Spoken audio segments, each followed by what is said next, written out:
a way cooler Star Wars podcaster than us. Let's see if she's the real deal.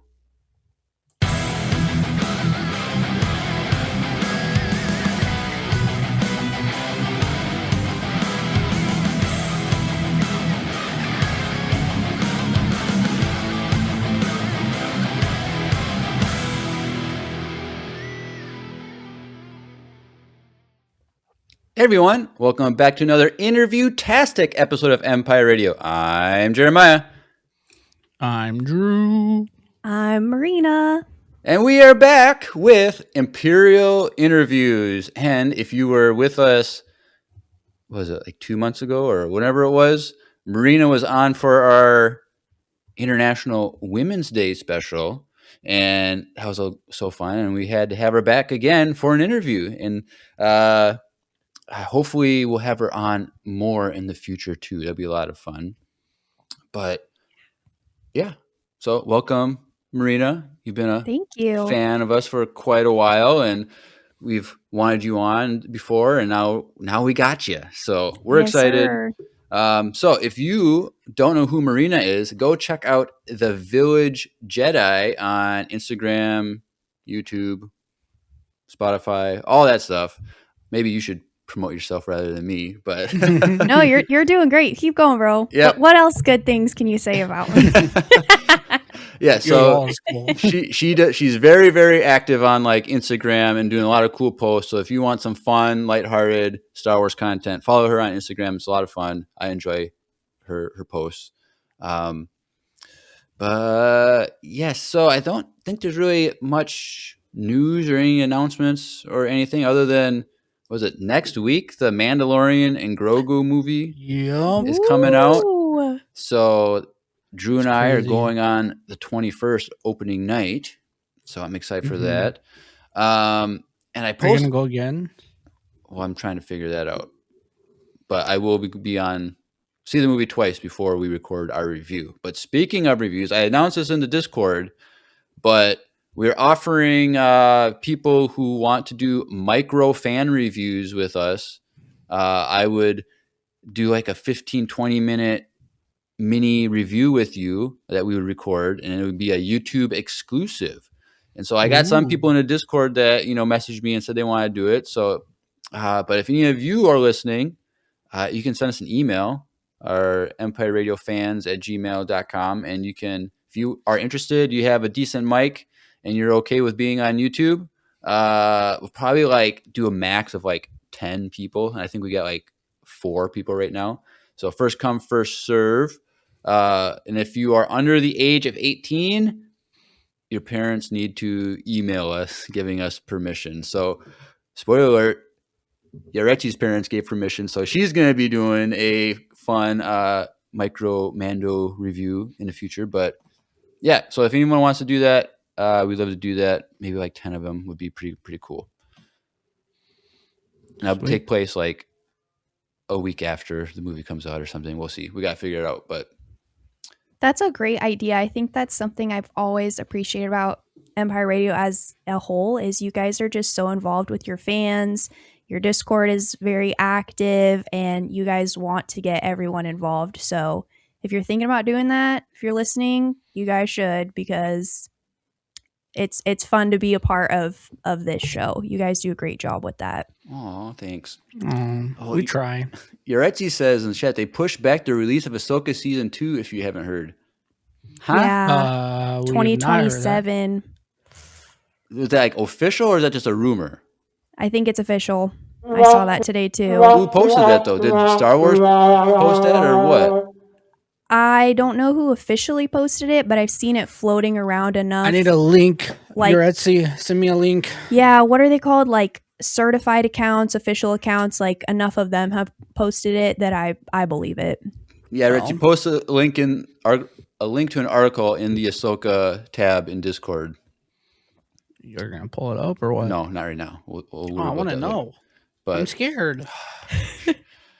That's just weird though, because like they finished filming like last summer or something like that. So it's like over a year they should have had to figure it out. They probably want to they have nothing else to announce during Star Wars Celebration, and they want to do that. There's no way they're gonna delay it that long. You never know. Like next summer? Early 2027, it says. Dang. Yeah, and that's official. That's on like multiple. Some people are like 5 hours ago they talked. It's been posted. Wow, so the news is hot off the press. StarWars.com posted it. Because we were supposed to. There's a rumor that sometime this month we're supposed to get a trailer for it.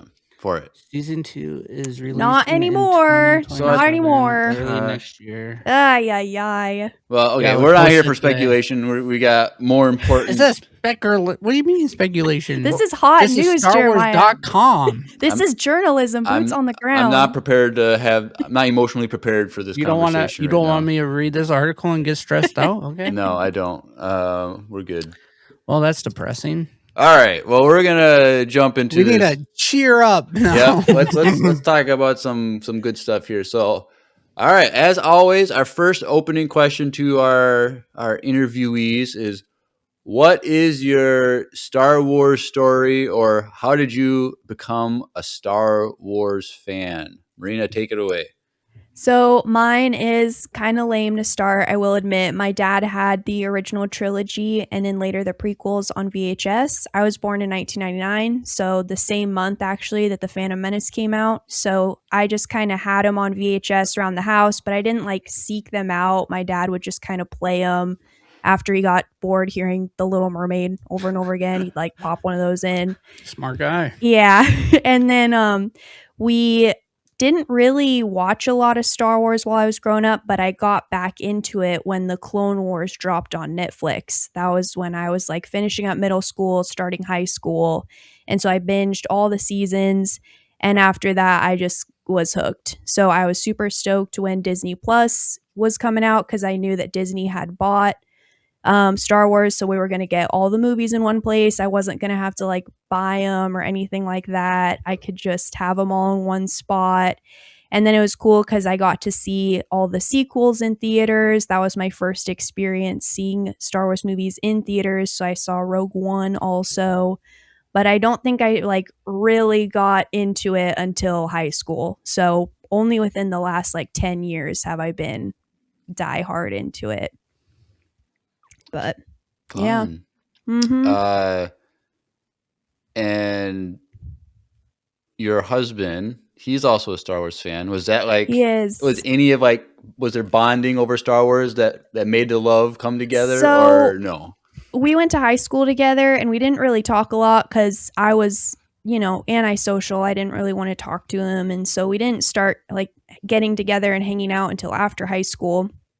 And at that point, I was super into it. Like I was reading all the books, just super, super into Star Wars.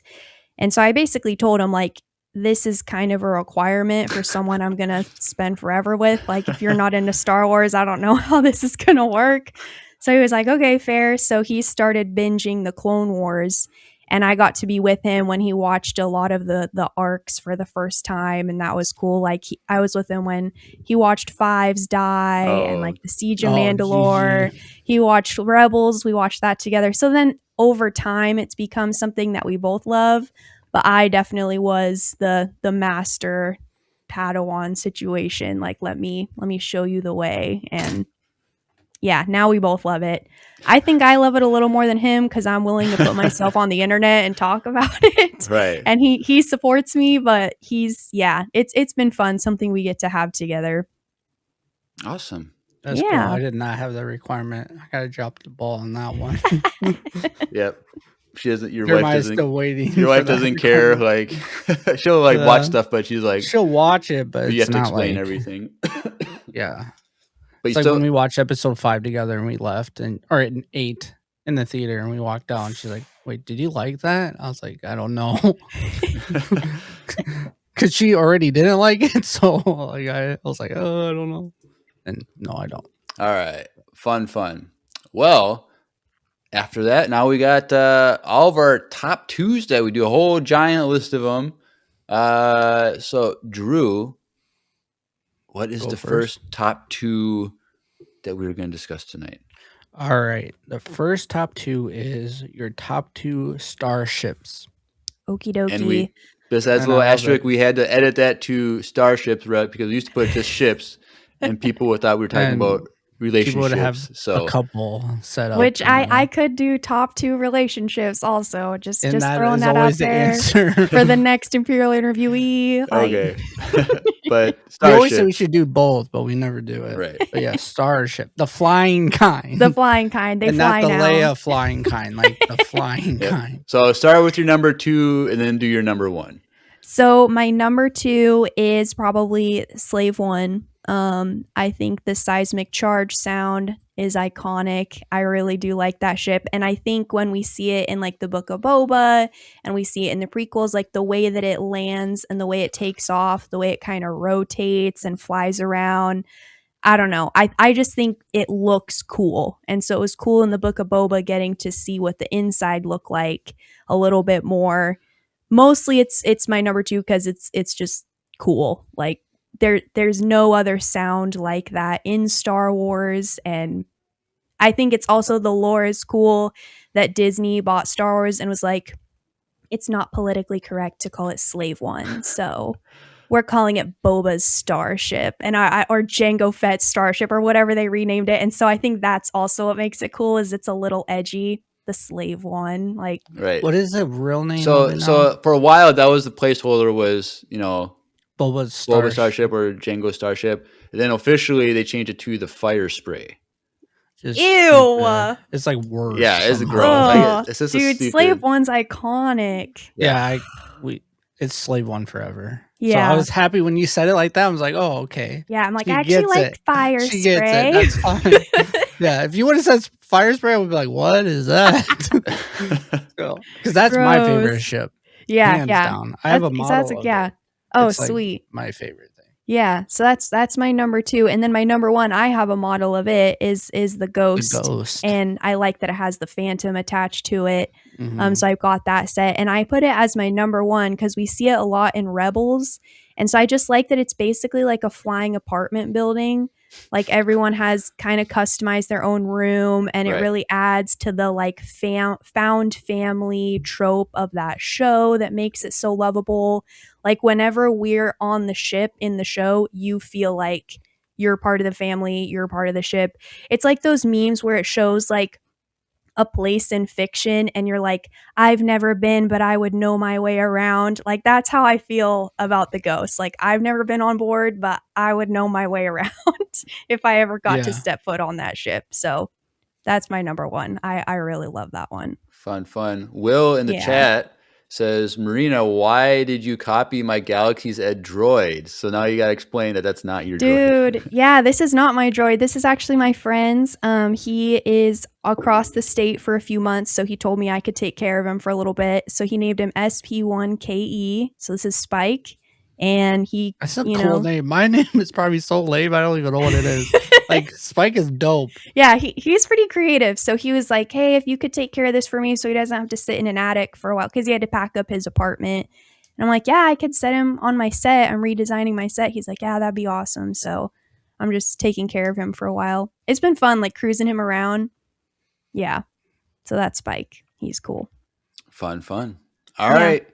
Next, top two sabers, lightsabers. There's a lot. I always get bored by this topic because I think they all look the same. So, Okay, well, Okay. but Marina, what are your top 2 sabers? So again, this one was really hard for me to nail down, but I'm a very like, I have 2 sides where I'm very girly. So if it's pink, I love it. But I'm also very sentimental. So if there's a story, I love it. And so my number 2 is Princess Leia's, just because it's rose gold. It's Right. very chic. And if I ever got a saber replica, that's the one I probably would get. Oh, cool. And I wish we saw more of it. I just think it's cool. So that's my number 2. And then my number 1 is Ben Solo / Kylo Ren's lightsaber. Because Oh, if you dang. look at them, Ben Solo's lightsaber is Kylo Ren's, just like clean and without the 2 little spikes that stick out the sides. So when you look at them side by side, you can see his character story told just by his lightsaber hilt change.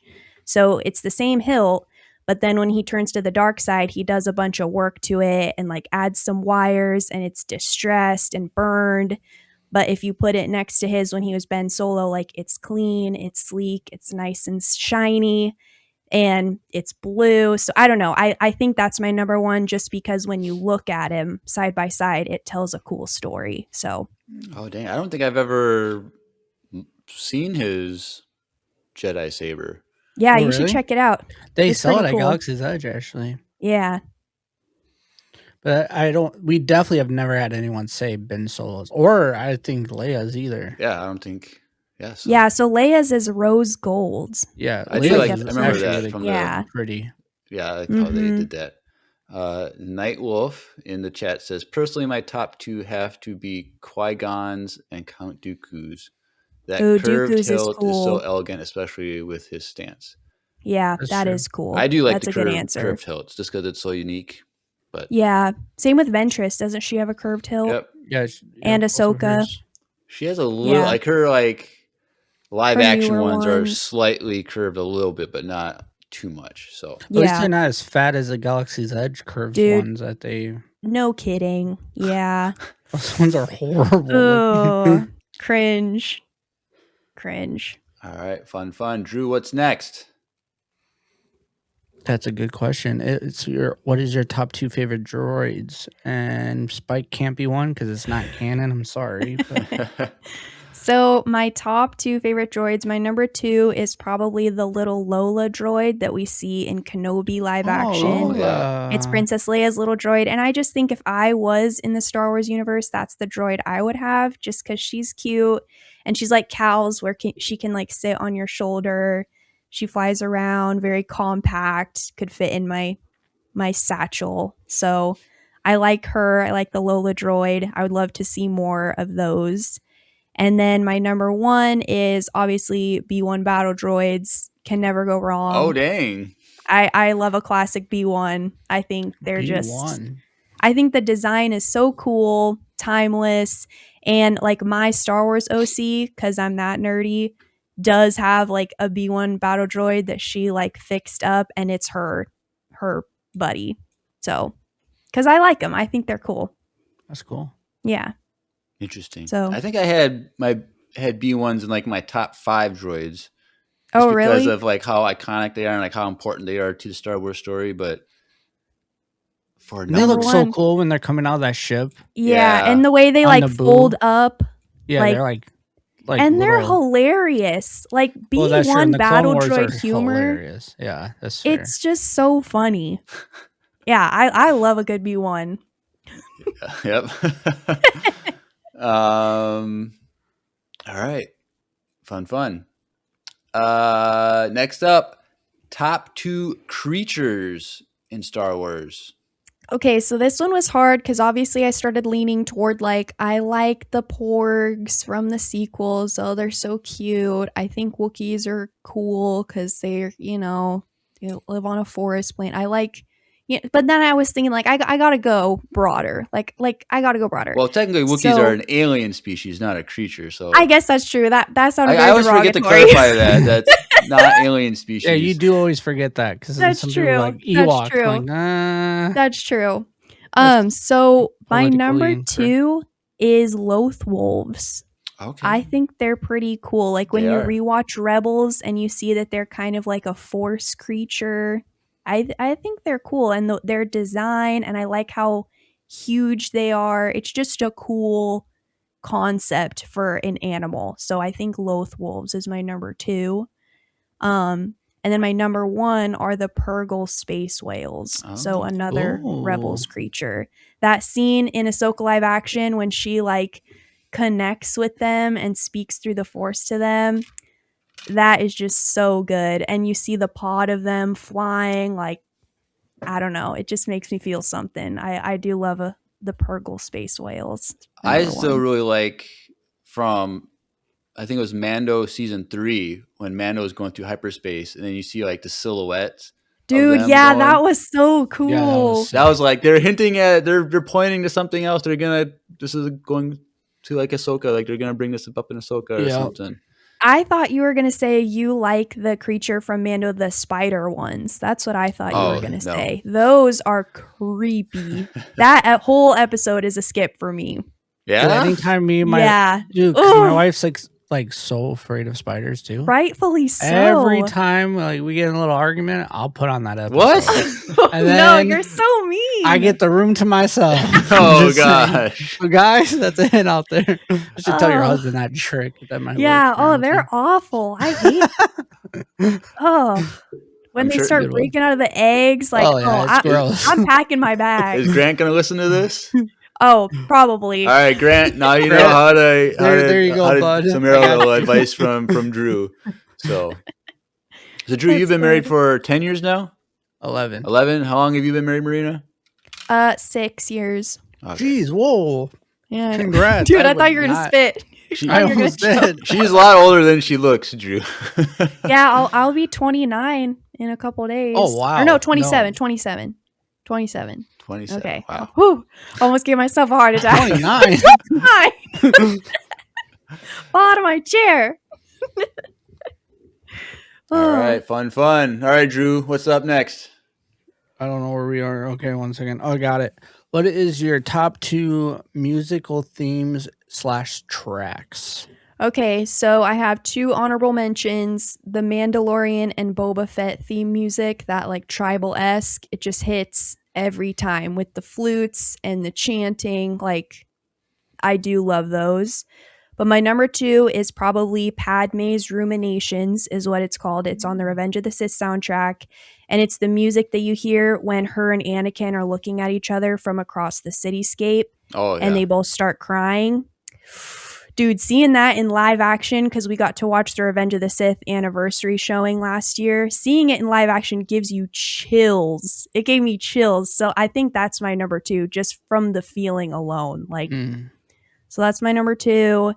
And then my number 1 is Burying the Dead from the last episode of the Clone Wars, where her and Rex are, just because when you listen to the track and you think about the title, how it's just, that's exactly what it is. It's the death of the Jedi, their order, so many clones, the Republic as a whole, the freedom of the galaxy, democracy. The name is so cool, bro. Yeah, The name and is- it's just the end of like an entire era of Star Wars, a 7-season goodbye. Like, it encapsulates nostalgia and loss so perfectly. So that's probably my number 1. It just hits every time.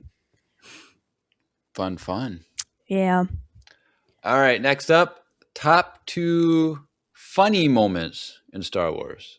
Okay, so my number 2, as I already mentioned, B1 battle droid humor in Clone Wars every time. Like, there's this one scene that gets me every time where like Anakin rolls up and there's like, oh, there's 3 of us and only 1 of him, and he's like, it won't matter, and Anakin just starts like slicing Don't through they like him. put their head down too or something like Yes, that? and he's just shaking his head.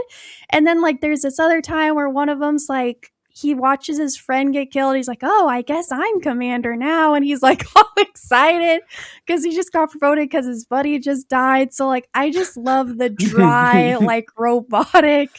They're just trying so hard to make the best out of a horrible situation. It's just so funny. So that's my number 2. And then my number 1 that has me, I laugh out loud when we watch these scenes, is any scene with Cyril Karn's mom. Oh god. She is so ruthless to him, and she's his number 1 rage baiter for sure, and it gets him For every sure. time. And then like when Dedra starts, like it gets under her skin, like, but the mom is just so passive aggressive, like typical mother-in-law, like, you're just a deadbeat son. Like, it's just so funny every single time. So that's my number 1. I laugh out loud during That's those hilarious. scenes. I So think- that's your number 1. I think the scene when he's just laying face down on his bed, yes. that probably is the funniest moment in all of Star Wars. Like I think that should be like universally known as like Why is that not more of a meme? It's so yeah, funny. a little bit. Like it was one with the Maul Shadow Lord, like after like the finale, Oh. like people like this is how I feel, like after like there's no episodes or whatever. His but- mom just gets to him so bad, and it's so funny. Like, Oh, it just gets me because it's so realistic. Like, if our parents aren't like that, we have a friend whose parent is like that. And you're like, dude, why does it get to you so bad? And you're just like, you don't get it. Like, she just gets me every time. Oh, it just is so funny. So It that's my is number funny. one. All right, fun. That's good. All right, Drew. Next up. What top 2 favorite quotes? Okay, honorable mention. This is the way. That is so tough. When I heard that for the first time, I just branded into my skull. I love that. And my number 2 is when Jin says rebellions are built on hope, because I think that is just the theme for all Star Wars stories is hope. And no matter what you're rebelling against, you're doing it because you're hoping for something better, or you're hoping for your own personal plan to work out. Like even Maul lives off hope. Like, he's hoping he can have his revenge, see it through. Every Star Wars story is built on hope. So that's my number 2. And then my number 1 is a quote from Luthen in Andor. He says, "I burn my life to make a sunrise I'll never see." That is so cold, bro. rough. From his That season is 1 speech. cold. Yes. So that's my number 1. I heard that line. It stopped me dead in my tracks. I love that line. I burn my life to make a sunrise I'll never see. You can't touch that guy. Good luck. Well, Well, So they- good. Well, actually, Well, no okay, one touched him because well. he did it to himself. So True. technically, no one touched him. It's true. He went out on his own terms, kinda. yeah. We'll go with that. All right. Next up, now we get into some more juicy topics. Top 2 characters in Star Wars. Okay, honorable mention again. Vader. The way he was moving in the Maul series, he's just so cool, and the way his character is just fueled by hate, and how no one is more heartbroken than him. Like, the fact that it's just an empty suit and all that's in the suit anymore is just this black hole of pain, and no one can touch him. He's like this black hole where the only way you can defeat him is by getting far enough away. Like, you don't get closer to win. Like, you just have to run. So he's my honorable mention. Very tough, very cool, iconic. But my number 2 is probably Leia, because she's the daughter of the chosen one. So her being force sensitive doesn't feel like a cheap addition to her character. She survived watching her entire planet combust. She basically created this new era of what female characters look like in the sci-fi genre. She doesn't crack under Imperial interrogation. She's brave. I loved her character in Kenobi. I thought she was portrayed very well in a way that's like, hey, yeah, we focus on Luke a lot, but Leia matters too. Don't forget that. We have this full circle ending for her. She's a good problem solver. And she also is the type of daughter that I think Padme would have been really proud of. Like, she lived up to everything Padme was sad to see completely destroyed. She built it from the ashes.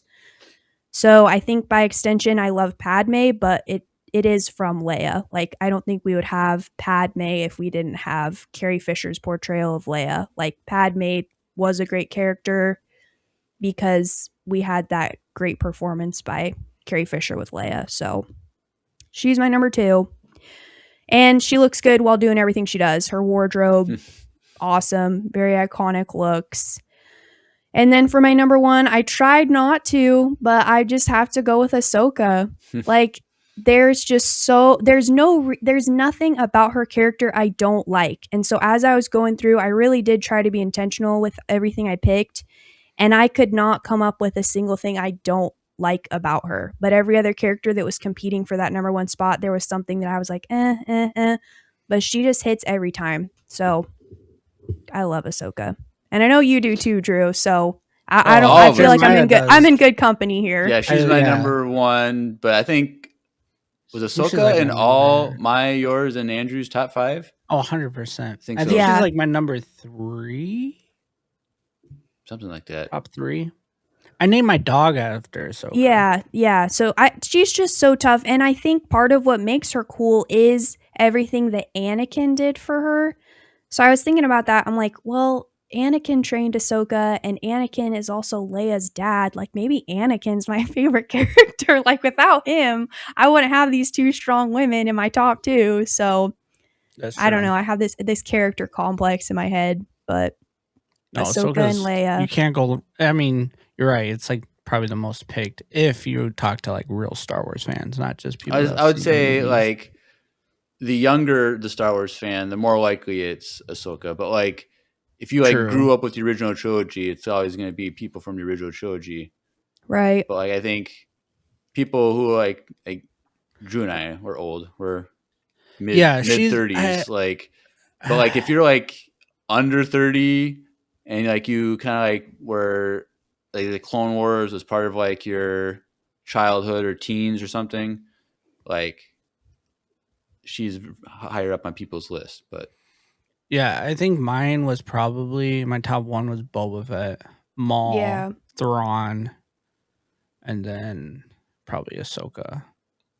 Yeah, and I I don't just know. think what's crazy about her is there isn't enough media. Like, I don't find myself being like, okay, enough. Like, I'm constantly up for more Ahsoka. Like, whenever we get to see her, hear about her, read about her, I'm down for it. I'm locked in because she's such a dynamic, complex character. She's not just Anakin's Padawan. She's not just someone who left the Jedi Order. Like, there's so much to her character, and her character design is awesome. Like, there's not a time where you're looking at her like she's kind of boring. Like, no, she's cool to look at.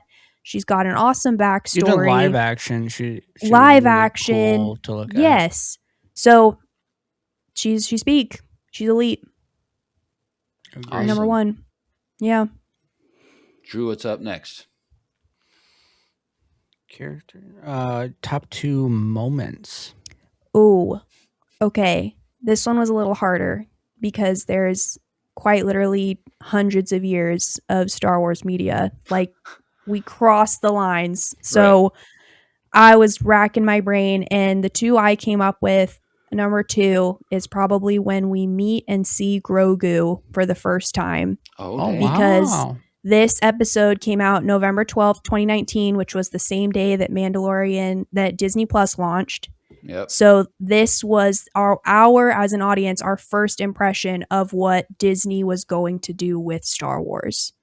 And I just remember where I was when I saw that episode. I remember what I was thinking, and I remember like, oh, I'm sad. Like, this is going to be really good. It didn't feel forced. It didn't feel like, what No pun am I intended. watching? Yeah, exactly. Like, it just didn't feel like, bro, what is this? Like, it felt real and authentic, and like the right people were writing these stories, were in good hands. You know, there's still some ups and downs, but at that moment when we see Grogu for the first time, I was like, dude, this show is going to be really, really good. So that's my number 2. Our response was Baby Yoda. What the heck? Yeah, are we exactly. What the heck?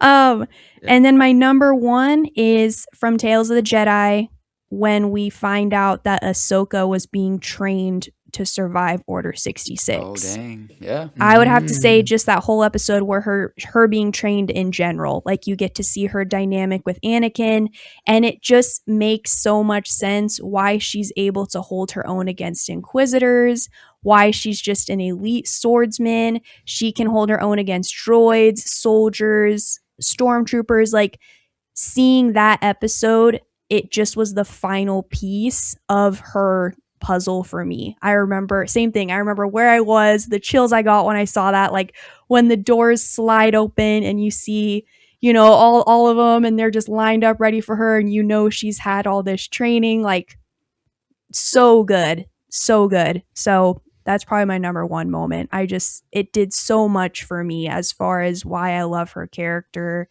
added so much. I've watched that episode a ton of times because it's only like That was 12 like minutes, it's something one of like the that. shortest Yeah. ones. Yeah. Yeah, it's good. The one thing though about that episode that like I wish they did different was like, she has her first training part where like she's getting stunned, and then like it jumps to like ahead of time when she has two sabers and she's like training on the Yeah. ship. I wish the jump ahead was to when she was on her way to Mandalore and the troopers Oh, had her Ahsoka masks on, like where she was interesting. training a day Like before they before. left. Oh, dude, that would have been good. I thought they That should would have have done been it good. that way, but I do like that part though when she wakes up for the first time and she stands up and you can tell some time has gone by, her costume's different, her leku's longer, and then she just ignites that second blade. yeah, And as a fan, you're like, "Oh," because when the Clone Wars first came out, she just showed up one season with two lightsabers and yeah. you're like, "Okay, she's got a green one now, like okay, slay." But you didn't know they didn't explain that.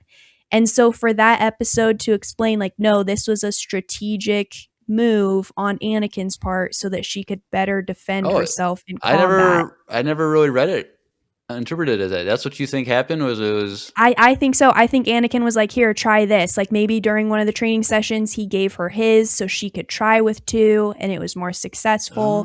That's kind of oh what I thought. And then she was like, I like that. I kind of like this. I'm gonna dang steal that. that. Yeah. It would have been cool if like they showed him like just try it with two. Yeah, yeah. Well, that's what I was thinking as a fan. Like I filled in Oh, that blank and I was like, "Oh, dude, this episode is everything Dave thinks it is. This is good." oh dang. So that's my Now number 1. that helps me like change my perspective a little bit. That's pretty cool. Dang. Yeah, you're welcome. All right. So now the opposite end of the spectrum, your top least favorite moments in Star Wars. Okay, so again, thought long and hard about this. My number 2 is more of a creative direction complaint. I guess they both are. But in the sequels, how John Boyega grew up watching Star Wars. It made his dream come true to be able to be part of a Star Wars project. And then it was just so devastating that the direction they took his characters and these movies made him dislike the franchise for a little while. Like he felt betrayed by this franchise that he had idolized since he was a little kid. He said like he's open to returning to projects, but only if it's something he can get behind as a fan. And so that's just a moment that I don't know if I'll ever be over on his behalf because I can't imagine the devastation of being asked to be on a Star Wars project. You started acting because you were inspired by the original trilogy movies and you finally get this big break, dream come true, and the movies are just horrible. And you, as an actor, hate them. And so I think knowing that, watching the movies, it just kind of makes my heart sad for him. So I had to put that as my number 2 because I just think he's a genuine guy and he was a genuine fan. And it just kind of stinks that his dream was like robbed, like he was robbed. And I feel bad for him. So I had to put that as my number 2. I don't think it was very fair to him. So Oh dang.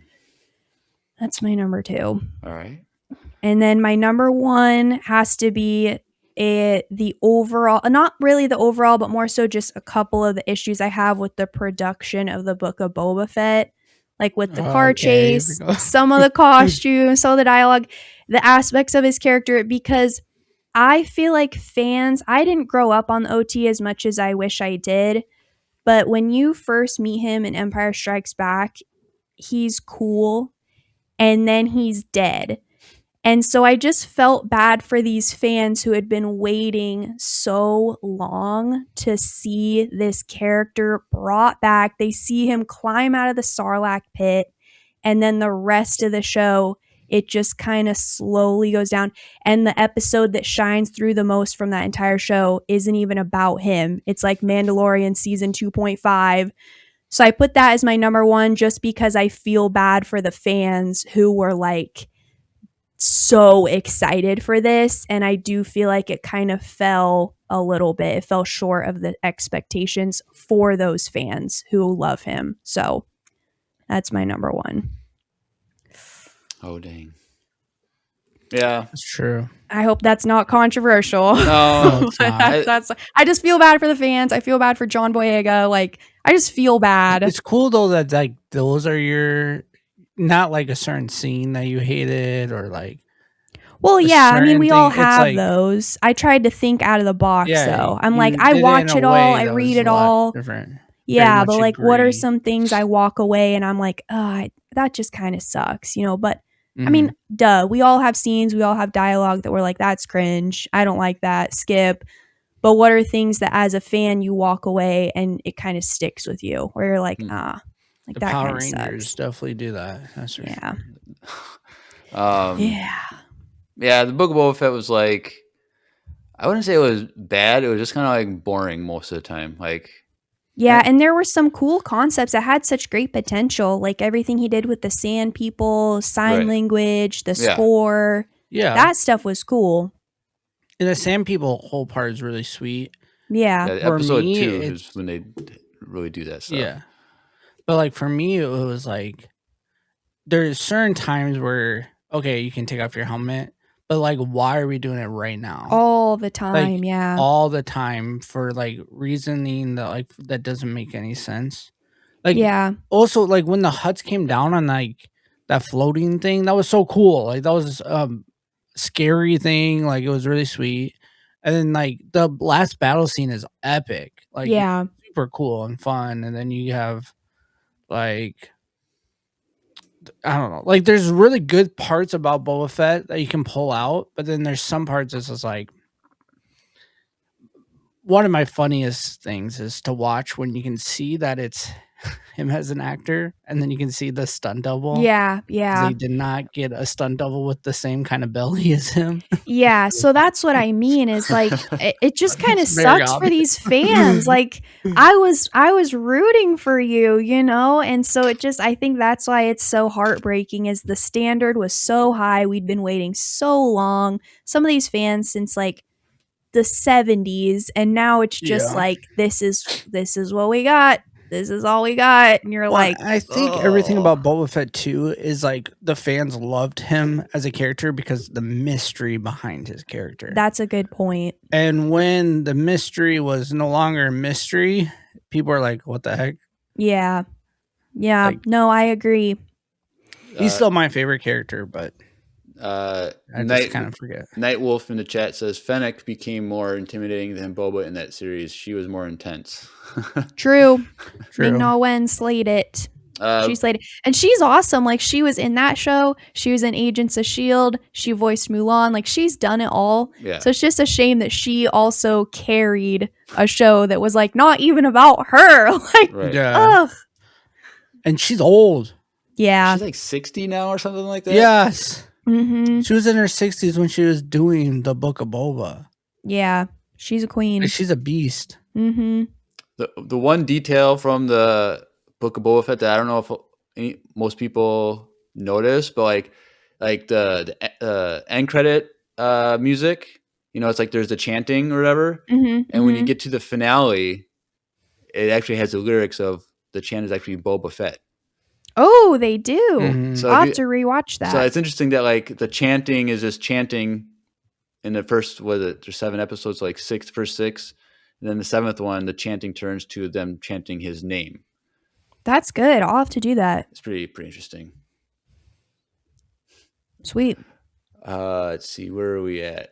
Drew, what's our next topic? Top 2 deaths. Top is 2 deaths. Really interesting question. Yeah. What are your What's favorite deaths? time when people die? Because it could be like, oh, I hated this character, so I'm happy that they died. But it could also be like, this person died, but it was like super sad and meaningful to the story, and I really enjoy it. So it could be like, however you take it. But Gotcha.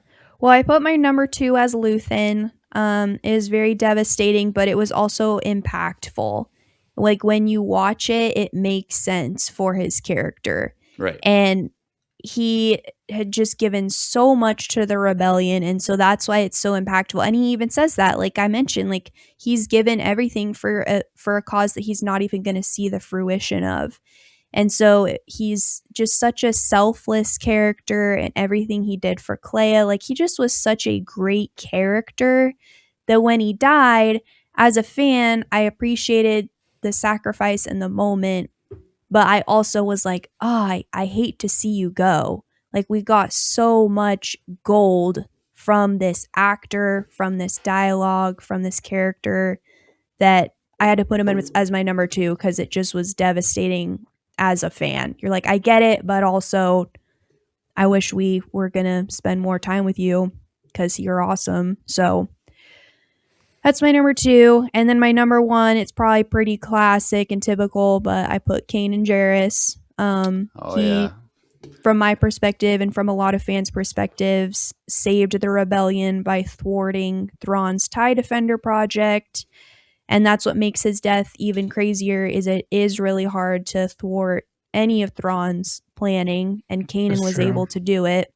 Mm-hmm. So then what's cool is we see the Force rewards his efforts by granting him sight to see his family one last time, and then accepts his spirit as a Loth Wolf. And I just really like that he becomes sort of this Force creature that is a reflection of Bendu, who helped him navigate life, and so now he gets to help other travelers navigate life. So he was rewarded for that sacrifice, but it just hits every time too. You're like I don't know if you guys saw this, I might have reposted it, but a fan took that whole scene, it's like a minute and a half or 2 minutes, and put Purple Rain on top of it. Dude, wrap it up. So I was thinking about that video when I was making this. I'm like, what's a Star Wars death that's made me cry? This death is so impactful that when my little brother, who hadn't seen any of Rebels, was watching it with me, I was rewatching it, that scene came on and he started crying.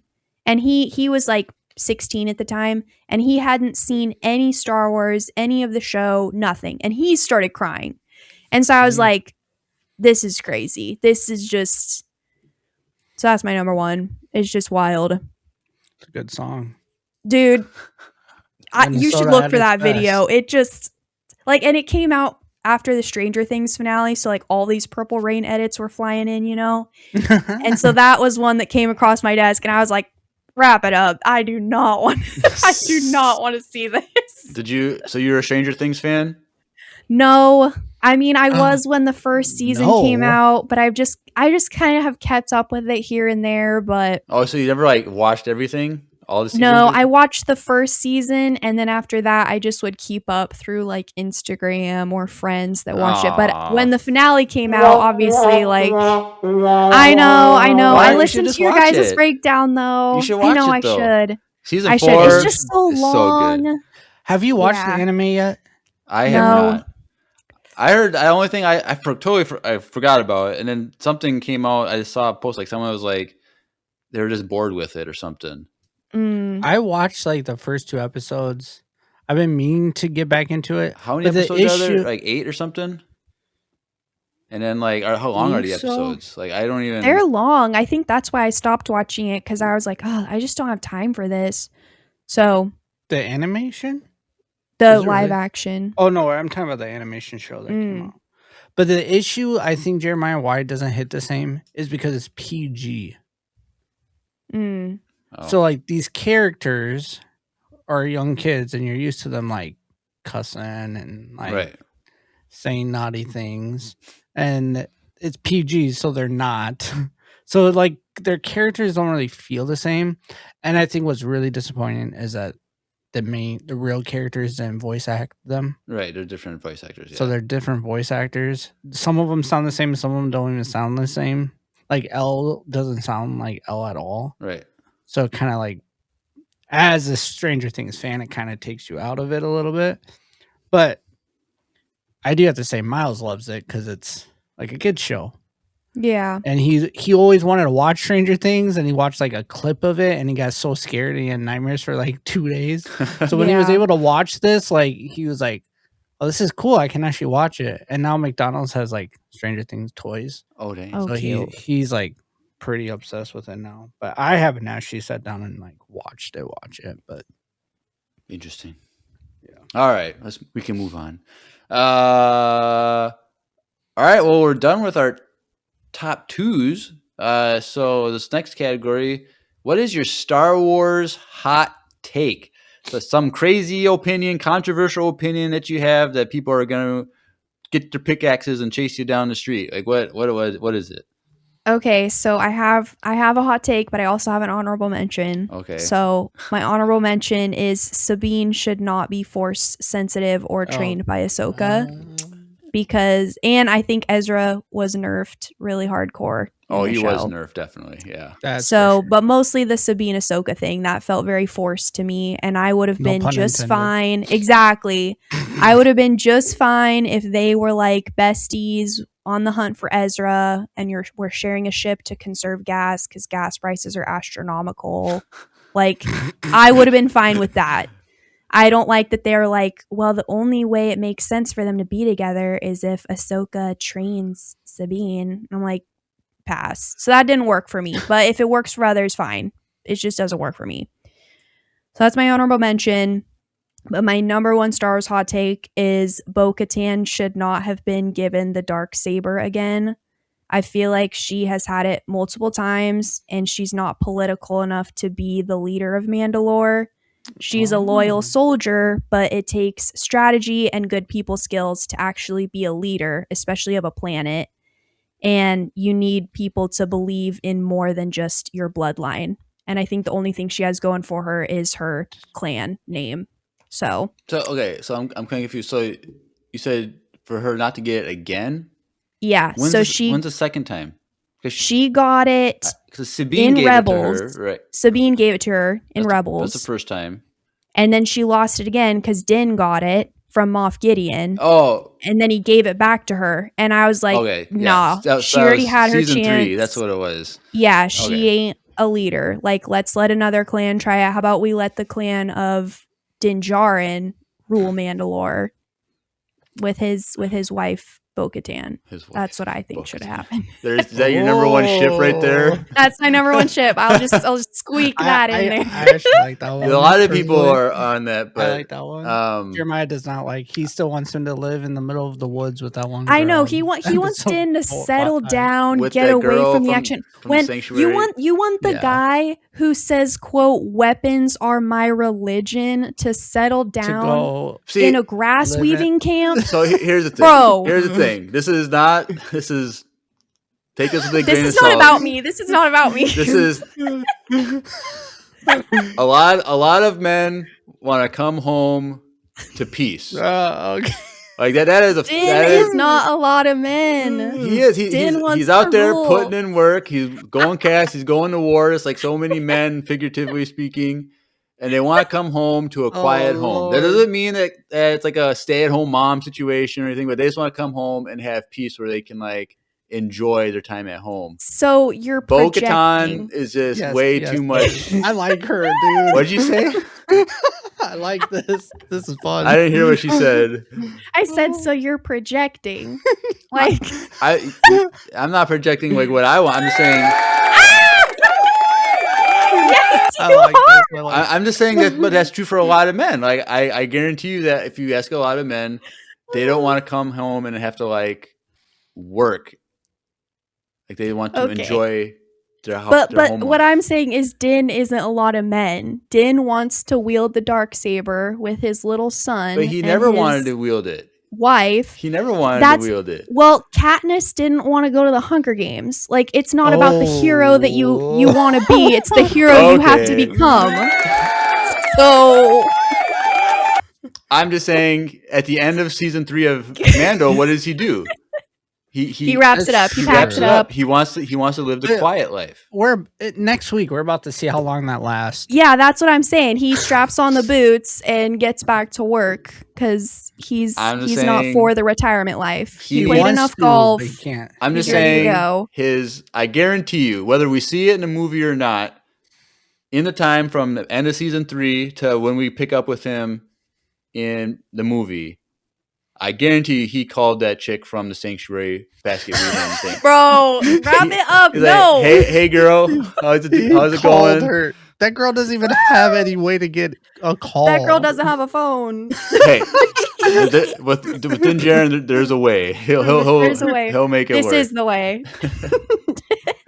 That's crazy. Okay, that was a fun debate. All right, Drew. What's the next? I don't know how we can recover from that conversation. All right. Rank the trilogy. Wait, no. Yes. Yeah. Trilogy. So Rank the trilogy. So there's 3 trilogies. How would you rank them? Start with your number 3, 2, and then 1. Jeremiah's Sequels, canceled. OT, prequels. And I genuinely do think it's just because of my age. Like, if I would have grown up in the 70s watching the OT, saw it in theaters for the first time, I would have loved the OT. But because of my age, like, I grew up on the prequels. I grew up on the Clone Wars. Like, I love that era. So that's my number 1. I think you're the only person that has ever been on this podcast that has said the OT. I've never. Oh, heard that really? What do phrase people before. usually say? Well, it's usually there's Well, only they say original trilogy, but I never heard like OT. Oh, whoops. Like, OT. I like it's not it. whoops. It's It's just how dope. you say it. It's dope. I like how she said it. That's what I'm I just did saying. notice that earlier. You I called was it like, OT. I was what like, the heck is an OT? oh yeah. It's like the hip slang. It's like me and Jeremiah are old. We're like, wait, LOL means OT. laugh out loud. Okay, OT is That's original funny. trilogy. Okay, got it. Yeah, y'all got to get with the times. Yeah, apparently. So would you say that the prequel trilogy is like way high up above the original trilogy, or do you think like is it kind of close? Like how the weight of? I mean, I would say if there was a 4th set of movies, it would go in between the OT and the sequels. So they're definitely closer together than the OT and the sequels are. Like, Okay. I like I'll watch the original trilogy movies when I'm sick or if I'm on a plane, like, because they're nostalgic. But if I'm reaching for a Star Wars movie night, I'm watching the prequels, if that makes sense. I rarely ever feel like I want to watch the sequels. So, When was the last time you watched a sequel movie? oh man, I think I watched The Force Awakens pretty recently just because I had finally put together what the plot was, that Starkiller Base is actually the planet Ilum, the Kyber crystal planet. I hadn't put that together, and so I just recently put that together a couple months ago. So I rewatched that movie maybe 2 months ago, but that's the only one I've rewatched in a while. When's the last time you seen episode 8? Bro, Theater? maybe twice since it's came out, and once was in the theater, if I'm being for real. Ooh. I watched it 5 times in theaters. I'm Wow. still waiting for a refund from AMC. But If you watched it 5 times, I had to make sure. And every time it all happened so fast. It just happened so fast. That's funny. Well, as far as the whole Ilum thing, like the way that was, I think the way they revealed that to the fans was in Jedi Fallen Order. That makes sense. Because he goes to Ilum, and then like you see them doing construction, and like they don't like directly say it, but then that's like how like people are like, do they not put it in the crawl? no. Let me look. Force Awakens. Because I remember playing Jedi Fallen Order and then seeing this, and I'm like, is this like Starkiller Base? Are they already building Starkiller Base? And I think I looked it up, and then like that's when it was like. So I don't know if it was like told like in like a. I think there is a book though, like one of those like reference books. Maybe it was in there or something, but like to like a greater audience of like watching a canon story unfold. Like, that's how it was revealed, was through that video game. And I kind of like that. I know some people don't, but yeah, it was revealed in the Jedi Fallen Order game. Yeah, so that was pretty cool. I know a lot of people don't like it, but I like how they did that. No, I think it made sense because when you think about it, okay, the Star Destroyer was powered by X amount of crystals to blow up one planet.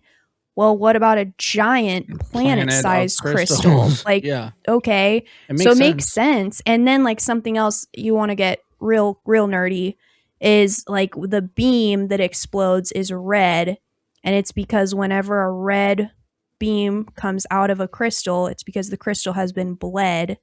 So it shows you just the amount of pain that the planet was in for its beam to be that red. Dang.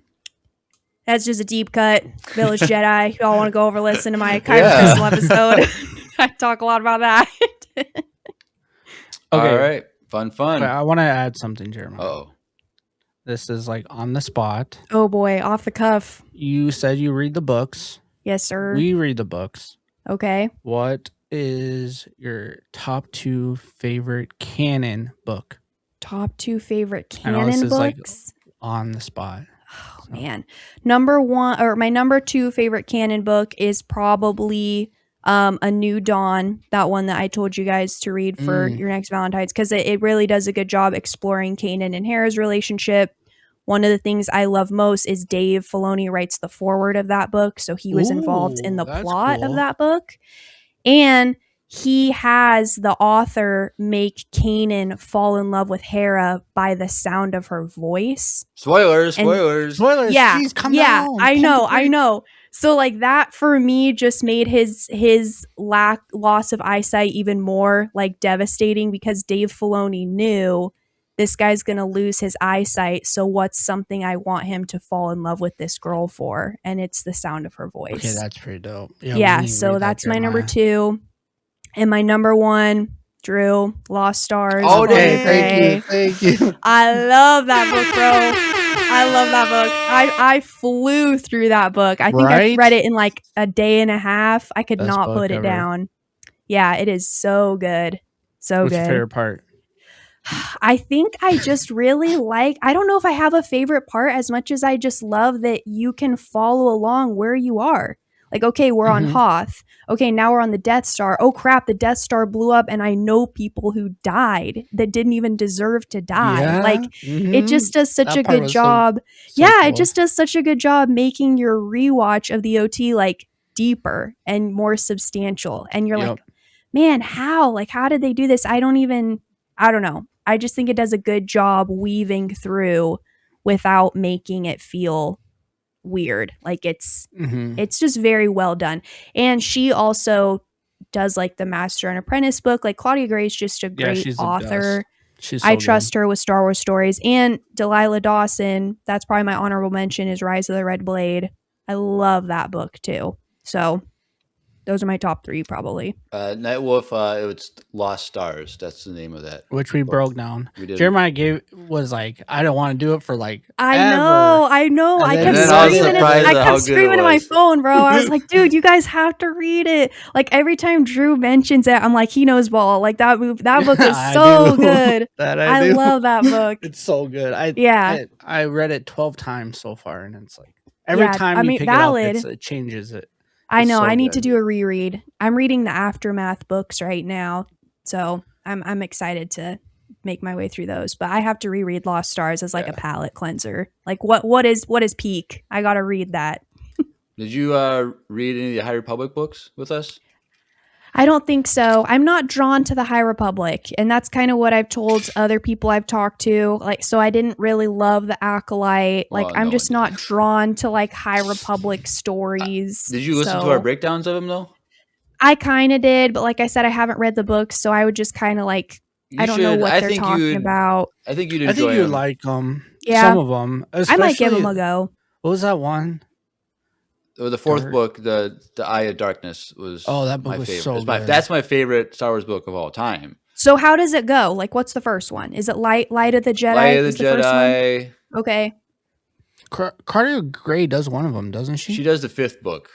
Yeah, which is really good. Well, no, the 5th book is like the most well written, but it lacks like story that contributes to the greater story. Like it's there, but it's like. But it was the most.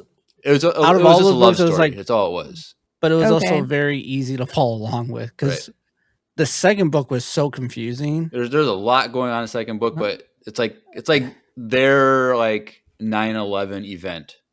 Gotcha. That like changed the galaxy, blah blah blah. Like a pivotal point. Yeah, okay. And it jumped around a lot. It was and hard. like so there's like the 6 books for the story, but Oh, then there's 6? but then there's 2 Mhm. books that are Holy like cannoli. a prequel story that kind of like it's like takes place 100 years before it. And that's the second book of that is one of my favorite books too, by Lydia King. She's awesome. She's cool on Instagram. Follow her. She actually followed us back. She's the only Star Wars Ooh. celebrity that follows us on Oh. Instagram. But I think you'd like them. Okay, I'll have to check those out. I'm always looking for new books, so Do you do I'll have to read audiobooks? those. Yeah, on Spotify. Because Yeah. Mark Thompson, he does those, and he's Dude, he's good. He's He's so so good. skilled. He's Gengar. Does he narrate the new Thrawn books? Have you Yes. guys listened to those? he does Yeah, all he's 6 good. of those. His Yeah. Thrawn impersonation is spot Yeah. on. He's He's a talented. beast, He's so good. and he's Gengar. So Did you know that? He voices I did Gengar, not. the Pokemon. yeah, I honestly didn't know what a Gengar was. I was like, Nah, oh, slay okay. for Pokemon. Gengars. You don't know anything about Pokemon? I don't know. I'm Does your sorry. husband like Pokemon at all? No, bro, he's like an outdoorsman. Oh, okay. Yeah. Okay. Yeah. I was lucky to get him to Respect. get into Star Wars. I'm like, Oh, sit okay. down and enjoy this. He's like, sit down. sit down. I want to go hunt. Yeah. I'm not sitting down. All right. We've been rambling, but our final category, the big category, which maybe after next week, any new interviews, we have to add they get to add another film to this, but rank all 11 films. And so start with your bottom 11. So let's list them off from bottom to top, and then we can go back depending on how you Okay. do it. Bottom, Rise of Skywalker.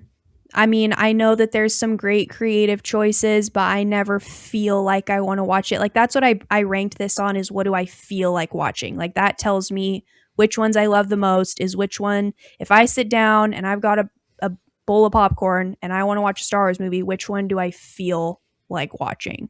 So that's how I ranked these. So Rise of Skywalker is at the bottom, then Solo, which I might give another chance now that I've read The Crimson Climb, which is Kira's book. I recommend it. Is that what it's called?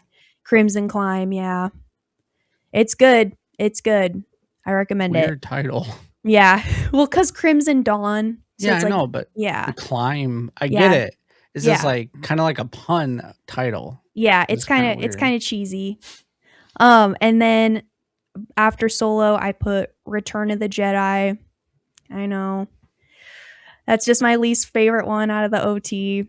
And then The Last Jedi, I put above Return of the Jedi because I love Ben and Rey. That scene, that throne room scene with the like Praetorian Guard and they're like fighting and there's sparks, like that whole scene is just so beautiful. And then above The Last Jedi, I put Phantom Menace.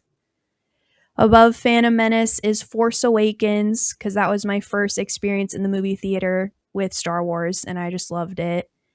Above Force Awakens is Attack of the Clones. I love that scene where Kenobi is in the pouring rain, and it pans to the Jedi Council, and they're like all warm and cozy inside. And they're like, just see how much more information you can get. And he's like, oh, okay. He's just freezing cold. And then above Attack of the Clones is A New Hope. I watch it every time I'm sick. Above A New Hope is Empire Strikes Back. That's my favorite out of the original movies. Above Empire Strikes Back is Rogue One. And then above Rogue One is Revenge of the Sith. That's my number one. Oh, dang. So you have some hot takes, I feel like, for your list. Yeah, my video has gotten some interesting polarizing responses. I remember like when you first started your podcast, you did a top you ranked all the movies, and I was like, I can't watch this because she's gonna be on. So I didn't know what your list was gonna be, but I want to go back to why you have Solo so low on your list. So low. I think it's just because I only watched it maybe once. And I think that's pretty much the only reason. I'll probably rewatch it here soon just because it's been a while since I've watched it. But I just remember after watching it, I was like, I don't know if I love that movie. And so it's mostly at the bottom just because I haven't seen it enough to like love it.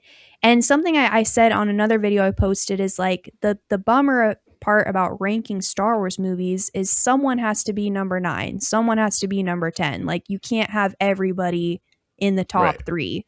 So if someone's like, why'd you put Solo at number 6? It's like, because I can't put him as 5. Like, someone else is already 5, like someone Right. has to be that number. So it's more so just because someone's got to be number 10, and it's Solo. Yeah, I That's think, Jeremiah, probably not a call great them off reason. again. Her list again. so I'll just read them. So from the bottom, 9, Solo, 6, 8, 1, 7, 2, 4, 5, Rogue One, 3.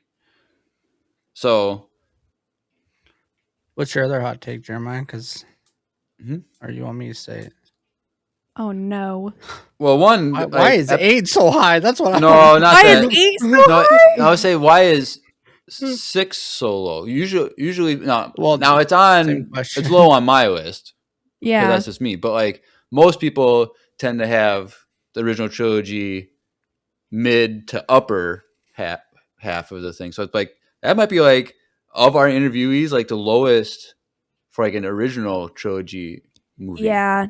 I think it's just because I love the other movies more, and I have a more like what's the word, like sentimental attachment to the other ones. Like, it's just low because I had to put it somewhere, so it's just out of all I went from the top down. Like, I didn't go from the Right. bottom up when I was ranking. So I was like, Revenge of the Sith, duh, Rogue One, duh, Empire Strikes Back, duh. And then when I got to like 5 and 6, I was like, oh man. But just Should as I be was 5 and making my 6, but- list, yeah. So, bro, I know. So I think it's just down there because I like the other movies above it a little more. Would you say that there's any on your list that on the bottom that like you hate? So like you hate 9, or do you still enjoy watching 9? Even though So it's not something you're gonna go to. I think the movie is about 2.5 hours long, and there's only about 25 minutes that I love. So I Respect. don't think I hate it as much as I'm just like, I don't want to sit through this. Like, I can only take so many bathroom breaks, Like, it's a movie I would watch while I Jeez. was folding clothes or something. Like, Okay, well, So- wait. How? Episode 8 is 2.5 hours long. How many oh, minutes then there you go. do you want to watch? Exactly. Exactly. Episode 8, everything that's not in Canto Bite. So probably like Really? a good hour and a half. Because I think what's so good about episode 8 that not very many fans are willing to admit is there is some great creative risks. Like, there are things that they do with the Force that we've never seen before. There's some cool cinematography, like everything that happens on Crate with the like red and white contrast. I think that's cool. And so there's things that happen where you're kind of like, whoa, I've never seen that before. I haven't thought of that before. And that's cool to me as a fan. Some of it isn't great, but the parts that are, it's new and it's fresh and we've never seen that. And I like that. So Yeah, plus I'm a Raylo, Drew. I love Ben and Ray. So everything with their Force dyad, like, Yeah, but you get that in 8, 9. She sucks the life out of them. What do you mean? yeah, I don't know. but I don't know. I think that if you were to have watched Solo before you made this list, it would have went higher up on your list. I You think it's just it's a fun movie. Like, Well, it's Yeah. not supposed to be the mall scene at the end is like. and now that with Maul Shadow Lord, like well, that's why I wanted to rewatch it. Is after that finale, I was like, I've got to rewatch Solo because that's where we're headed now. So Right. I've got to rewatch that movie. So I'm sure, but I made this list I think last week. So I'm like, all right, I'm happy with what she did a week Jeremiah, I ago. love that you're stuck on Solo, but not how episode 6 is lower than episode 8. I know. I'm sorry. Like that. I just we didn't got grow other up watching problems. it. Solo's not the problem right now, Jeremiah. Right. I just didn't grow up watching it. Like, if I did, I might have a soft spot, but I just like. Hey, but I have the original trilogy pretty low on my rankings. Like, I'm not mad that 6 is that low, but Yeah. I think Solo is a severely underrated movie. True. And Yeah, I'll rewatch it. I think just when we get season 2 of Maul, and I think it's going to be about like Crimson Dawn and all that stuff, and it's going to like watch season 2, and then like you can watch this movie, and it kind of like lines up and like it overlaps a little bit with maybe a story. Like I think it would be elevated, but Yeah. No, I believe it. And I'm excited because we got Dave Filoni as the head right before Maul came out. So Mandalorian and Grogu is his first movie in charge, and every other project, movie, whatever after that, I think is just going to have a different caliber for fans. And so he's going to do everything he can to make Solo a better movie, to keep making Maul a great show, and he's going to work really hard to make sure they complement And each maybe other. that's why Ahsoka's getting delayed. Maybe if they go back in and fix some things. I wouldn't doubt it. well, he was Would not be doing that whole shocked. show anyway, so I don't think he's like changing Yeah, the but show. maybe there's certain things that he wasn't allowed to do and now he's allowed to do. Yeah. Well, everything was done filming already, so it's like they're not going to go back and refilm things, add But they things. did that with Solo. That was in the middle of production. They changed directors and changed things like in the middle The of production. whole, I'm just saying. But now that filming is done, like there's nothing really they can. Oh, why is it a year out? Well, it wasn't like we never got. We said 2026, so it's only getting delayed probably a few months. So it's probably just they're adding some more CGI scenes that are full CG that are adding. So that takes months to do.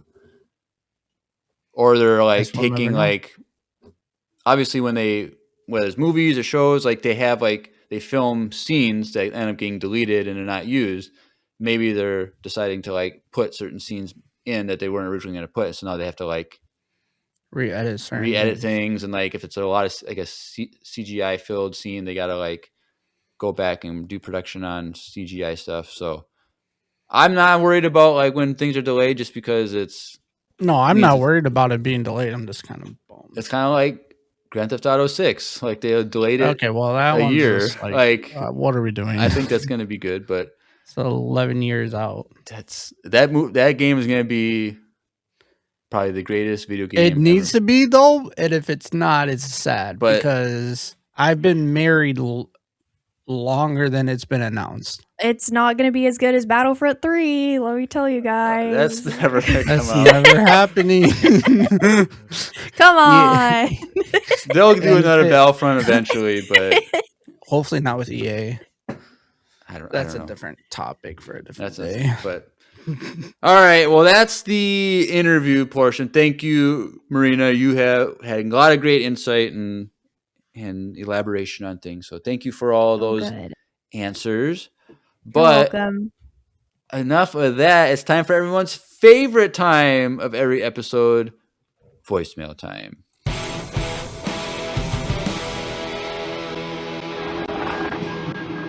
It's voicemail time. Love that. All right. Well, we got 7 voicemails. So let's take a listen to our first one tonight from Sky King. Let's take a listen. Hey, Empire Radio, and hi, Marina. Sky King. I got a question for you guys. I was looking at this picture, kind of a meme-like thing. It says, "You're on a 10-hour flight. Where are you sitting?" I'll give you the options. Next to Yoda, next to Padme, next to Mace Windu, between Anakin and Ahsoka, next to Rex, between Asajj Ventress and Dooku, between Ooh. Maul and Savage Opress, or between Wrecker and Omega. For me, I think it's pretty easy. Definitely between Wrecker and Omega, even though it probably be kind of tough fitting next to Wrecker there. But you know who got the snacks, and you know it's going to be a blast. So yeah, let me know. Thanks. Bye. A physical blast. All right. potentially. Thank you, Sky King. So I wrote them down. So I was gonna say it's gonna be one of those planes where it's like one side there's 2 seats in a row, and then the other side there's 3. So you're sitting next to either Yoda, next to Padme, to Mace, or between Ahsoka and Anakin, next to Rex, between Ventress and Dooku, between Maul and Savage, or between Wrecker and Omega? What do you guys think? I got He has a mine. good answer that they're gonna have. I mean, it would be Wrecker and fun. Omega. That's valid. They have Yeah, the that's fun valid. one. Mantel mix popcorn. They're gonna have Yeah. that. So Yeah. Yeah, that's a good choice. I think for me, I'm going Anakin and Ahsoka. Ah, like, that was my answer. yeah, we're just gonna be sending each other Instagram reels and TikToks and taking selfies. Like, we're gonna be having a good time. that's your answer, Drew. Yeah. That's my answer because I feel like they would be bickering. Oh, a lot, really? And I'm gonna be sitting there like, this is awkward, but kind of fun to listen Well, it kind to. of depends. Like, well, where are they in? Is this like Star Wars, Clone Wars movie where Sky Guy is it going to be that young, or is it going to be like season 5 or something where he's like when she's just like escaped from she left the Jedi Order and now she's like on a flight together. I think that would It's be awkward. a fun time. I think the whole time that it's like Anakin would just be trying to talk Ahsoka and I into asking the flight attendant if he can switch seats and sit back by Padme. Like, he would be annoying. We would be trying to have a good time and he would just be like, can you guys He'd be like mad just that ask, he's not just ask if I can wait, sit hold by on. her. He would be mad that he's not flying the plane. Bro, And that's he would true. complain That's about true. that the whole Wait, time. here's the thing. To go back to Marina, why he want to sit next to Padme is because my answer is I'd be sitting next to Padme. Oh. And he'd be jealous that she's talking to another guy, talking to me because I'm sitting next to Padme. I don't care probably about. be choking you out from the front you'd get row, the Rush though. Clovis treatment. Oh, dang. Yikes. He'd take you out. Night Wolf in the chat says he'd sit next to Rex because it would be like he'd be telling all these war stories. That's a good answer. True. I think sitting next to Yoda would just get sad. Yeah. He'd just lecture you. Or the he'd entire fall flight. asleep. No, it would Or be that. Old man. Yoda would be like fun Yoda, like when he's like. Oh, I could deal with fun. I think Yoda. on a flight he'd be fun Yoda. But like, I don't want Yoda like just sitting there. Well, I feel like the Force, like if you do this, this might be like, bro, I'm just trying to get to point A to point B. I'm not trying to.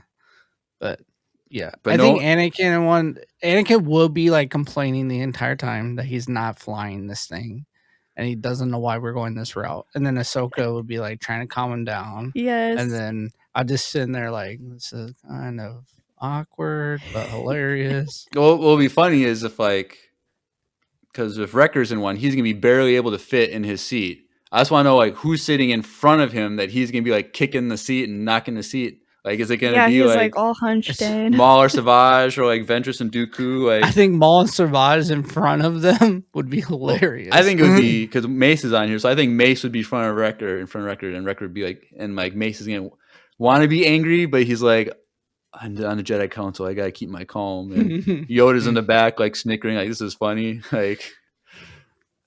Or Yoda would take Mantel mixed with the Force and throw it at Mace, and then Mace turns around and it wasn't me. Omega, I don't know, kind of funny. That was good. That's a good question. Yeah. All right, thank you, Sky King. That was a really really fun question. Maybe that could be a cool episode we could do. We come with a bunch of scenarios like that. I sent you something that. I saw. Calm down. I think. Yeah, we should. All right. Next up, from someone I think it was last week who sent their first voicemail, Devin. So he sent in his next one. So let's take a listen. Hey guys, Devin back here. Yeah, I didn't realize you guys had that many podcasts. I just found you guys a couple weeks ago, and I've just been listening to you guys every day while I'm at work. I sit in the booth, so you guys, I got Empire Radio playing in my ear. I guess I was a little wrong on that Inquisitor theory. Looks like they're both still alive, at least up until we see them again. I was going to ask you, so I just seen a thing where they were talking about retconning Darth Maul's death. And I was just listening to one of your old podcasts where you were talking about top 5 deaths in Star Wars, and both of you had Maul on there. So I was wondering what your opinion is on that, if they retcon his death. I think his death is amazing, it's just well written. So I don't know. Let me know what you guys think.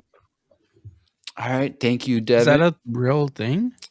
I haven't heard I that. feel like I saw something like on a Instagram post or something, but it's just one of those random rumors. They're not That'd be gonna. so dumb. There's no reason for them to.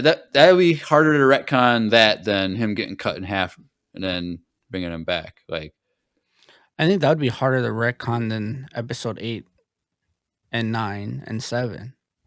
But like those would be easier to retcon than right, Maul's death. but Well, and I don't think it would make sense to retcon it because part of the reason he's so mentally unstable and low-key insane is because he's recovering from being cut in half. So, like, it's part of his current character that he went insane from what happened to him. I Like, saw a Right. breakdown of exactly what Obi-Wan did too. mhm. That they're talking about how he did like his old style like movement with the lightsaber before like Maul to kind of bait him in essentially, and then he switched to Qui-Gon stance so that he would, because he knew that Maul was gonna do that stance, Mm. that same push-up move, and why he got cut in half. Like they broke Wait, down wait, wait, every wait, wait. movement. Are we talking like first death or second death? I just realized he's died Oh. twice. Well, he never died twice. He only died once. He just Right. got cut in half. Right, but I'm wondering about like the retcon question. The Is question that is from about- Phantom Menace or Rebels? from Rebels. Rebels. Oh, I'm on a completely different wavelength. Okay. So I think so it's like they want to like have him continue to live after. Yeah, no, I wouldn't like that. But I think like it's I a said, good it wouldn't make closing end. sense for them to. Yeah. No. Like I don't know how they would bring that back. But Like, why would they bring him? Bring him back in what? Yeah, what would he do? yeah, it's- Like the only Somehow thing I could see Darth him Maul come back. returned. Yeah, like ugh.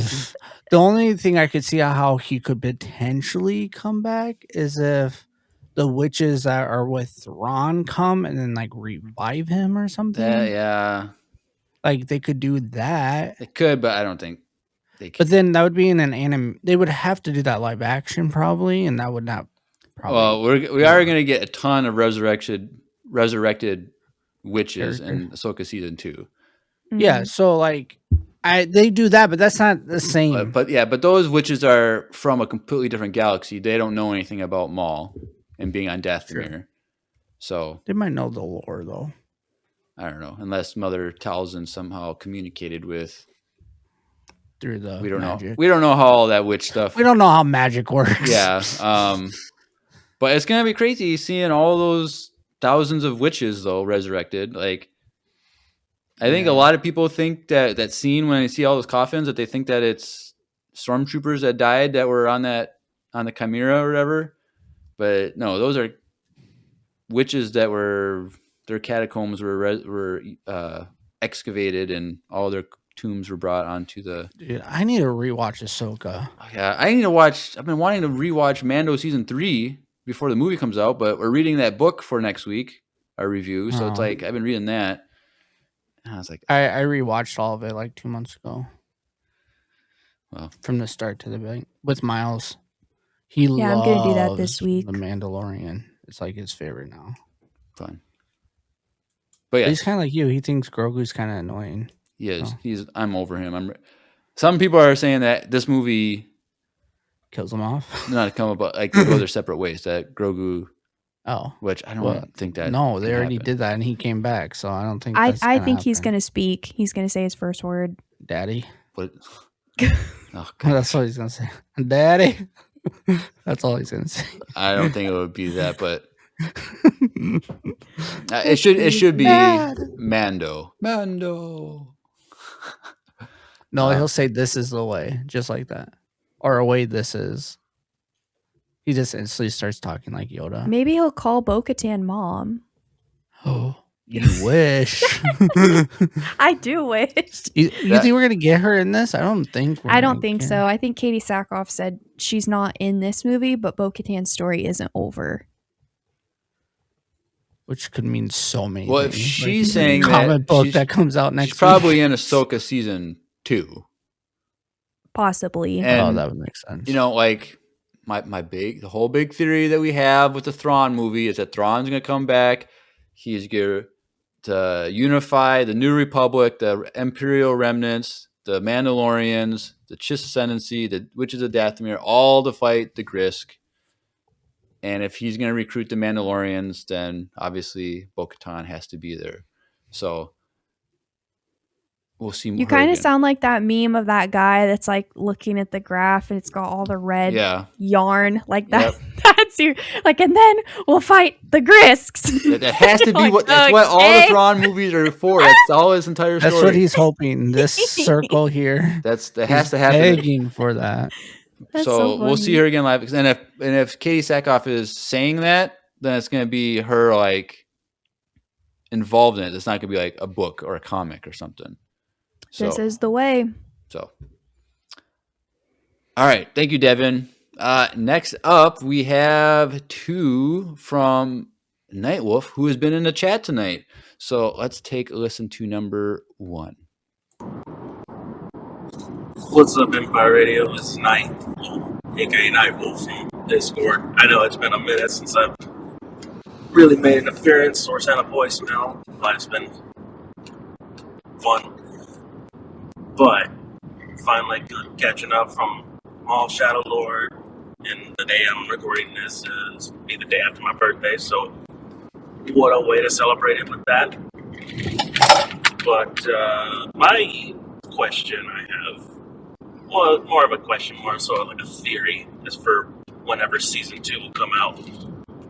Do you think it will start off right where we left off from the way this one ended, or will it be maybe some time has passed, like maybe a good year, maybe do like a montage of Devin's training? Good to hear you guys again. And may the force be with you. All right. Thank you, Nightwolf. Happy birthday, belated. Question: when do we think season 2 is going to pick up? Right after, or is it going to be a time jump? I don't know. It could do a lot of different things. I think the model is Bad Batch. Bad Batch had time jumps. They weren't significant, but they were just enough to follow the pattern of every other successful Star Wars project, where when you come back as a fan, your first thought is, what did I miss? And you get to learn a little bit, okay, what's going on. That's a big reason I think the sequels flopped, is there wasn't enough time between them, especially between 7 and 8. Right. So as a fan, you're just jumping back in the action and it feels weird. Right. But with Bad Batch, a little bit of time had gone by, updated wardrobe.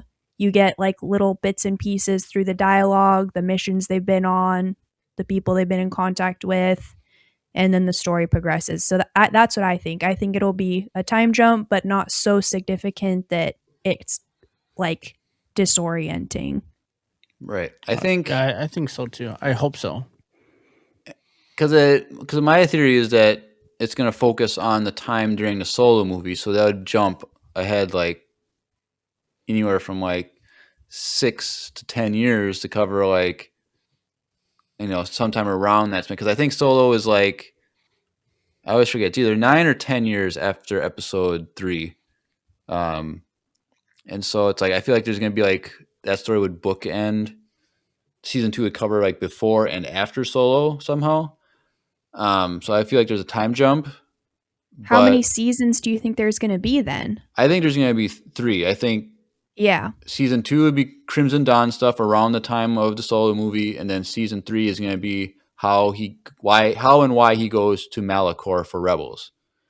And so, but like what makes it complicated is the Devin thing, because she needs to be trained in the dark side.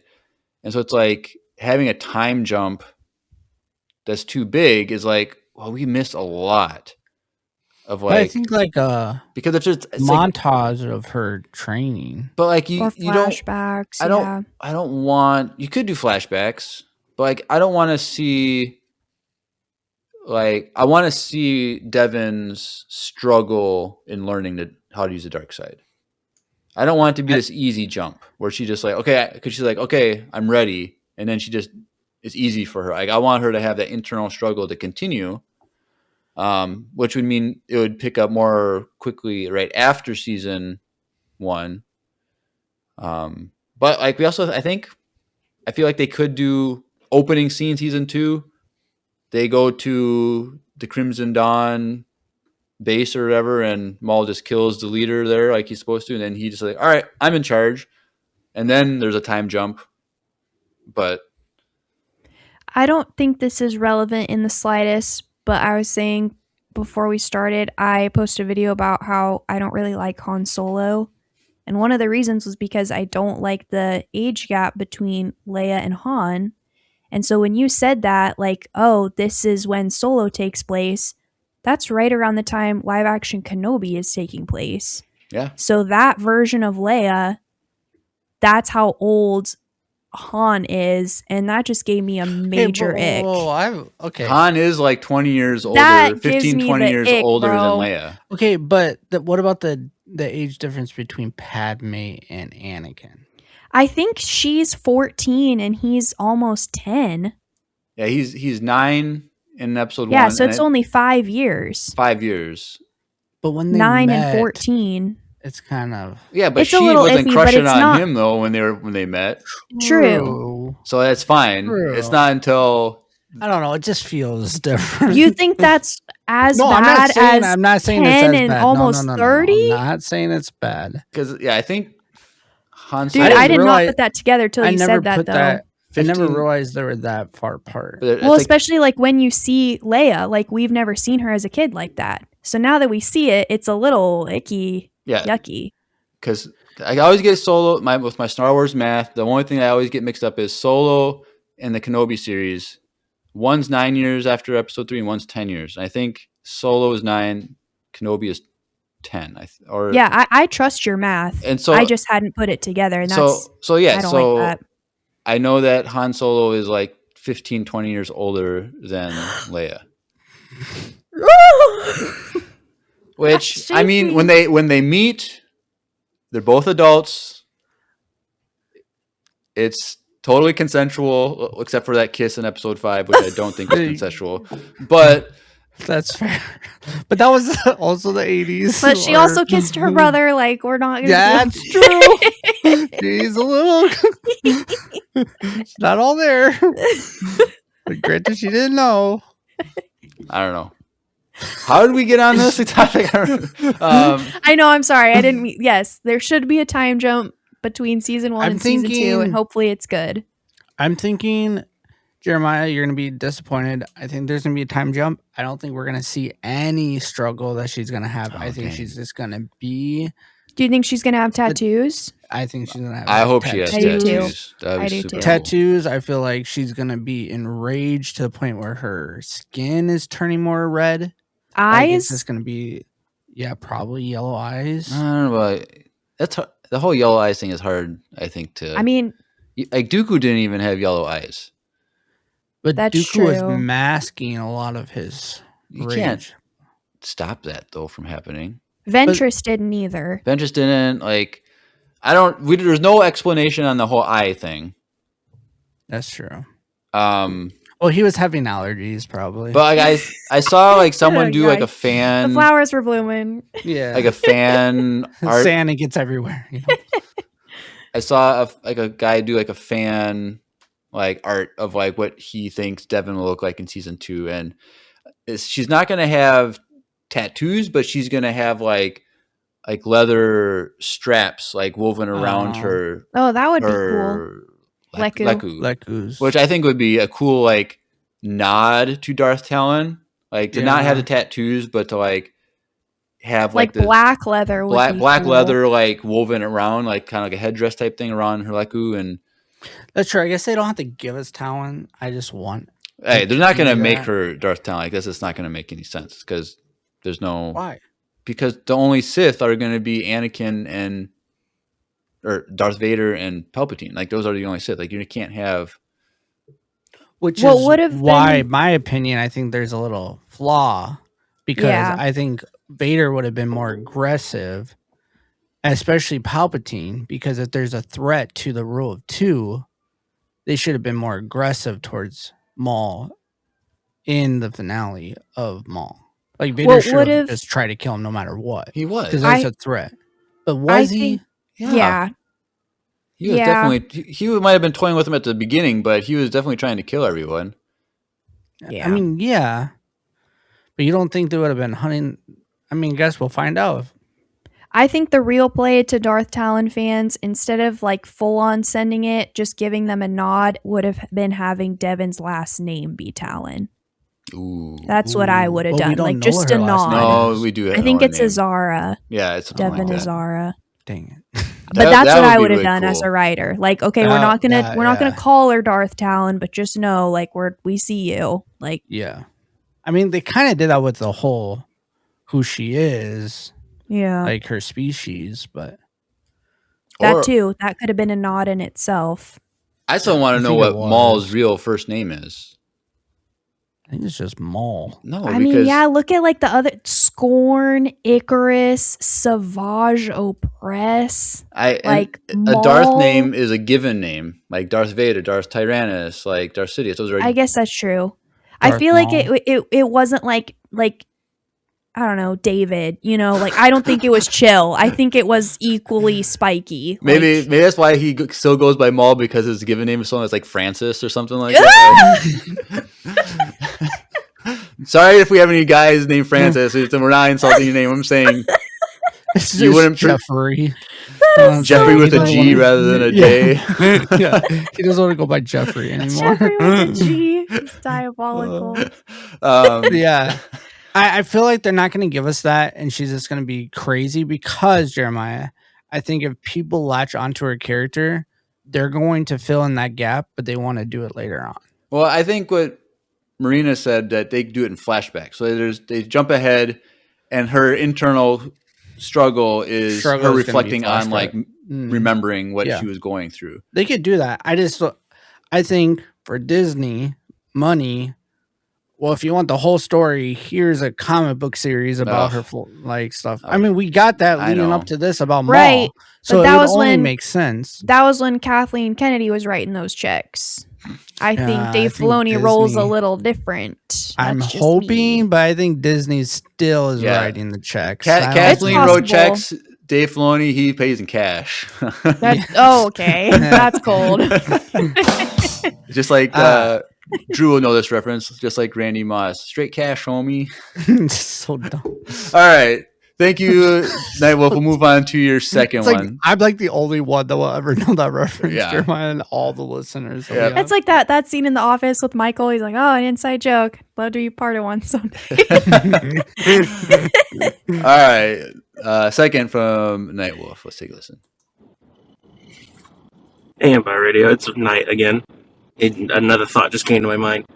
So instead of maybe, as far as for a season 2, that they're like, my first thought theory was like maybe they might do like a slight montage of her training, becoming more in tune with the dark side. Or what if this second season starts off with her, with Dryden Voss's request to Maul to kill, I do not remember the guy's name, I think it was like Montero or something like that. And what if instead Maul has Devin to take him out to be as her first test? And I mean, she's already been taking out stormtroopers and other Imperials this whole time for this series. But this could be someone who is completely like unarmed and goes against their entire Jedi way. So, thoughts on that? May the Force be with you guys. All right. Thank you, Nightwolf. I think that's going to be an important scene to see her kill her first like non-threat person or like an innocent person. Like, Yeah. I don't know if it would be that Rintaro guy, but they have to show that scene of like her killing her first person.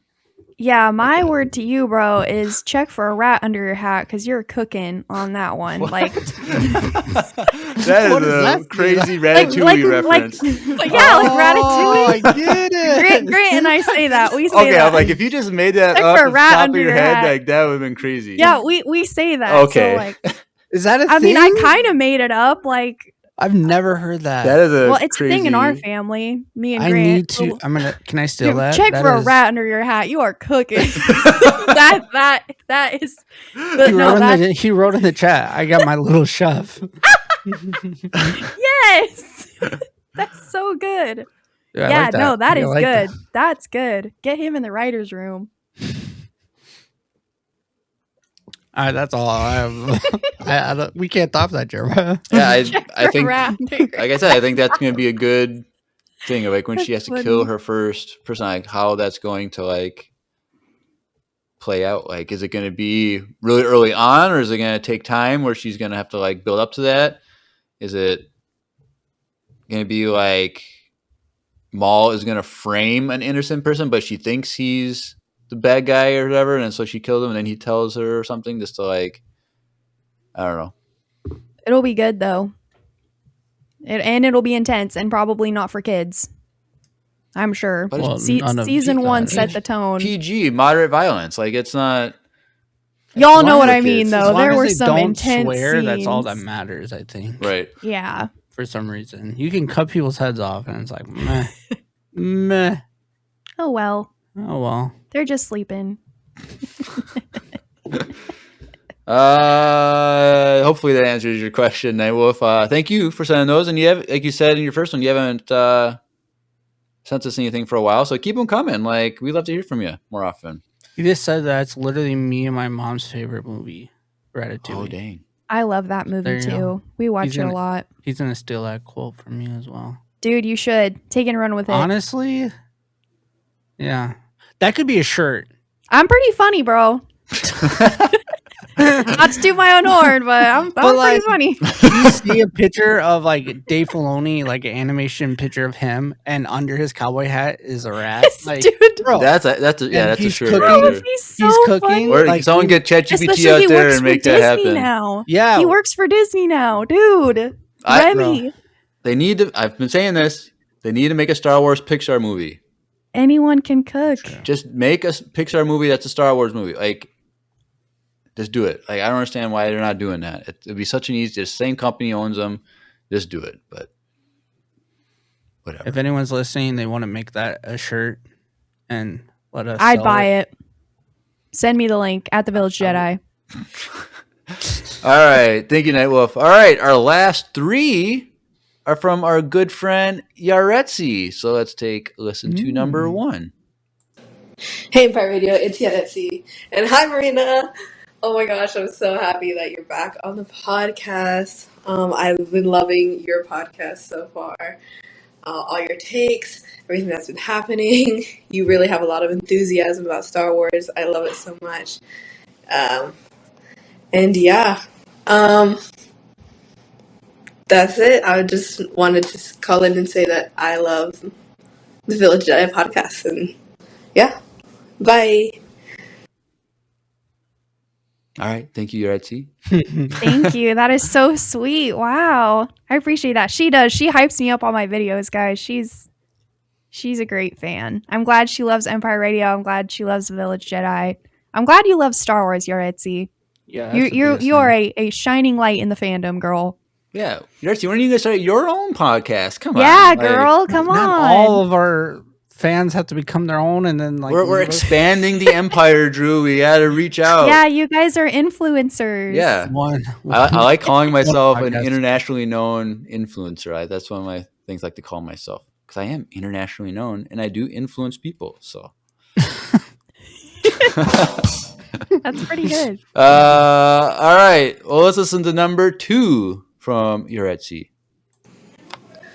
I'm definitely gonna start something here, but I do have a question for Marina, one that relates to past Empire Radio episodes that I thought were hilarious. And this is by far probably one of the most important debates that's ever happened on Empire Radio podcast. Marina, do you prefer watermelon Okay. or cantaloupe. Do you even like cantaloupe? Because Oh Lord. cantaloupe is actually really good. I love it so much. Anyway, Okay. yeah, that's it. Bye. Bro, that's a deep cut. We were That having is. such a And the nice, thing is, calm episode. like you only know about Good that if Lord. like when it happened, you You were know, listening you to our know. post game show on Twitch. Like it wasn't even on post anything, and then I Yeah. posted the lost footage of that on YouTube a few years ago.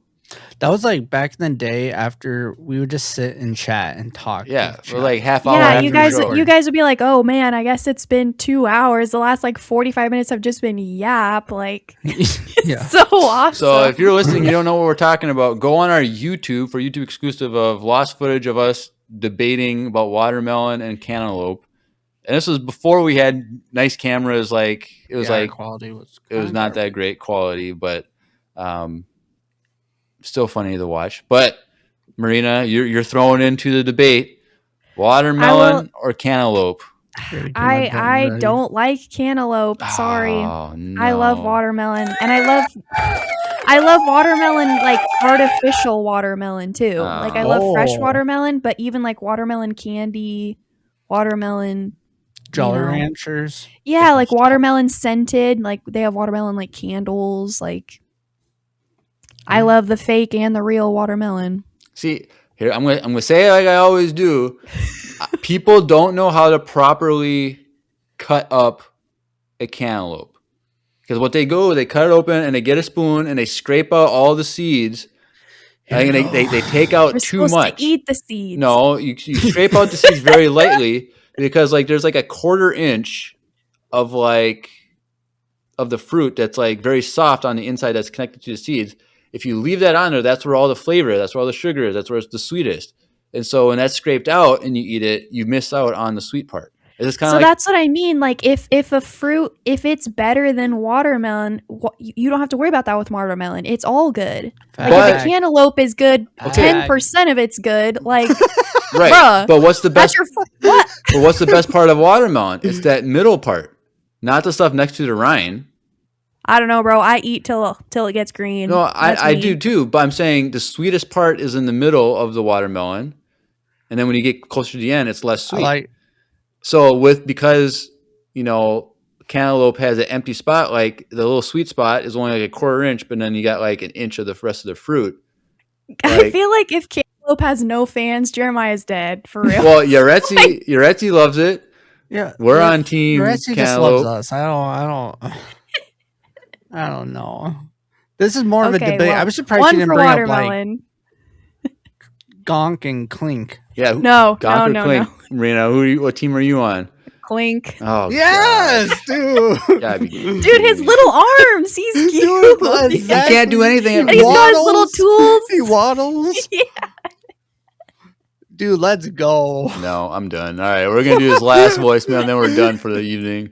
All right, let's listen to number 3 from Yaretzi. Hey, Empire Radio, it's Yaretsi. Yes, I have another voicemail. So, Small Shadow is over now, and I want to talk about Merrick. So he has psychometry, right? From what we've seen in the show, pretty sure that's basically confirmed. And him having psychometry is pretty cool because it's pretty rare in like Force users. Because as of right now, I think we know Calcat 6 has it, and Quinlan Voss has it. So that brings me to my next question on since Merrick was most likely a Jedi before he became an Inquisitor, do you think he was like, not like a Padawan type thing, but he was trained under Quinlan Voss? Kind of because he was the only other Jedi in the Order that had psychometry. Anyway, just wanted to put that out there. Bye! All right, thank you, Yaretzi. So psychometry is basically just your ability to like remember moments in like a certain location or like from an object. You can remember the past, like memories. I don't know. I feel like when it comes to Force abilities, it's just what you're born with, like what the Force naturally causes you to have a proclivity. Is that what the word is? Towards like some people are just really good with foresight, or some people are just really good with like telekinetic powers. Like everyone's different. So I don't think like you learn an ability from someone, but you can definitely like be taught to hone an ability. Quinlan Voss doesn't really give Padawan vibes either. Like he kind of has these vibes of like he just goes like surfer bro Jedi. There is one famous Jedi that we all know that was his Padawan. Yeah. You know who it is? I do not. Educate me. It's Aayla Secura.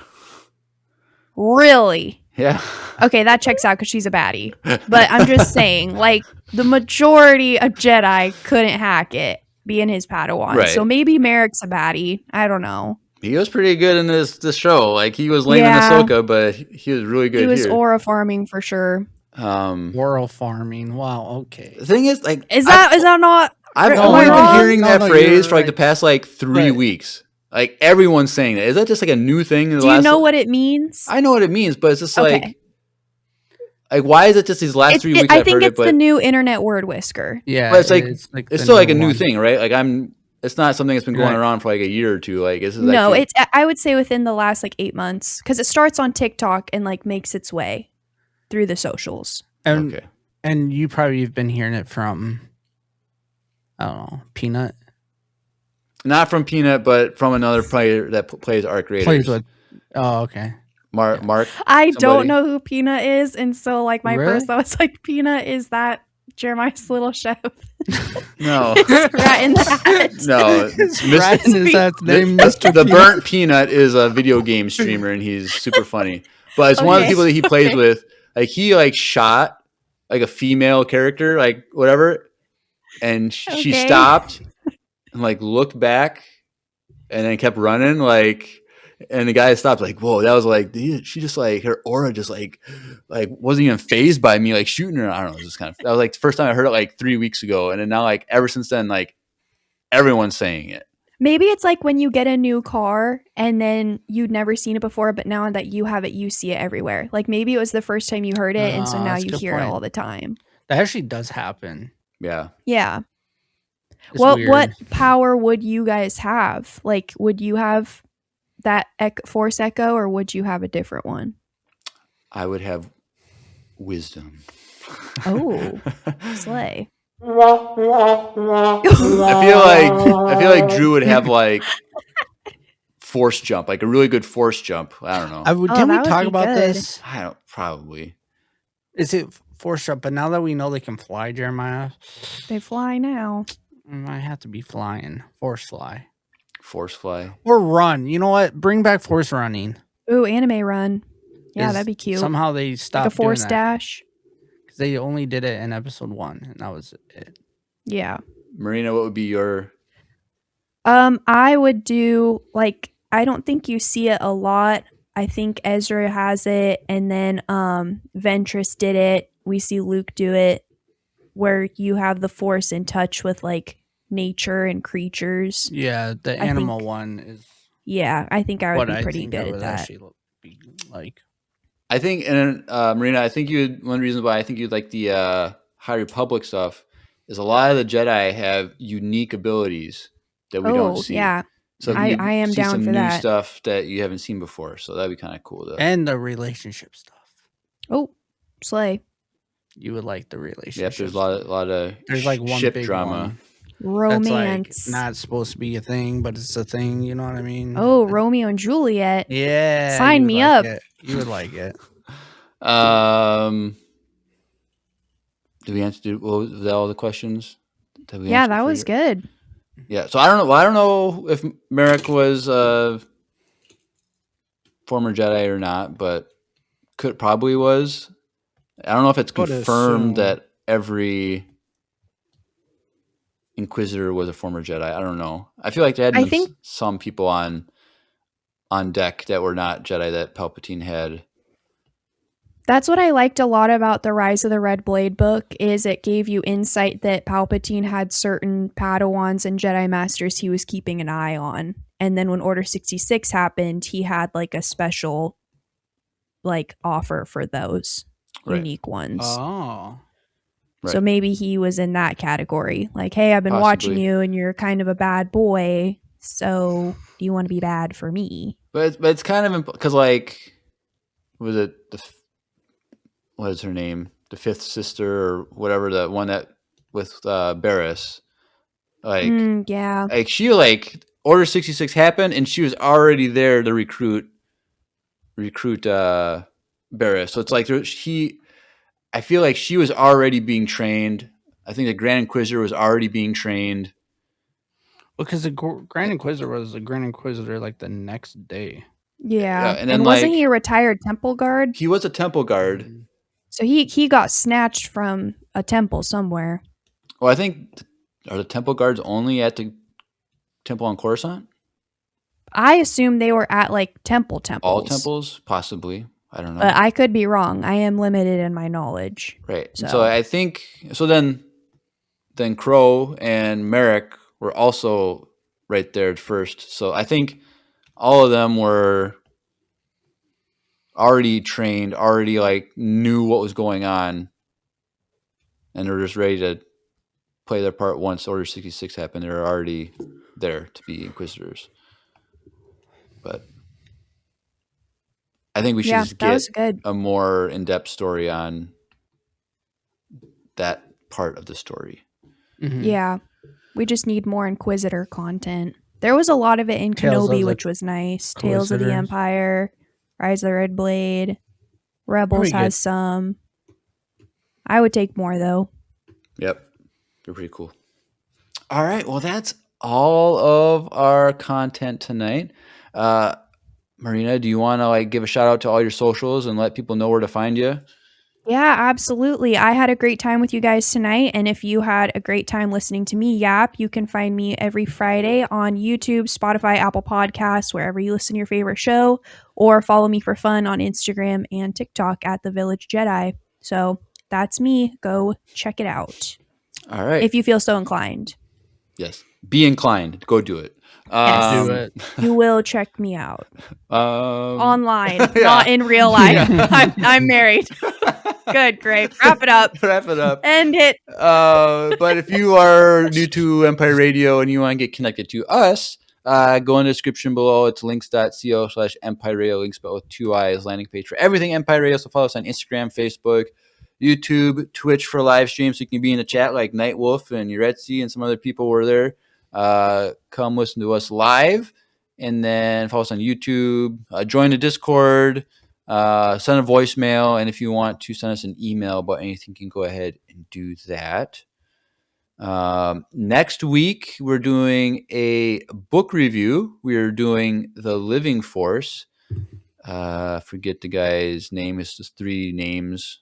I can't remember his We name. met him before. We met. Well, we didn't meet him. We Ooh. saw him on a panel at Twin Cities Con. He's pretty. And like we. Oh, I think we talked to him at his booth. Because he was next to. He was next to Timothy Zahn, but I don't think we talked to him. I a didn't little think bit. I talked to him. But anyway, that's Oh, not. I did. That's not the But point. that's not the point. The point is, we knew about the book, and I wasn't really interested in it. But then, like, we heard him talk about the book.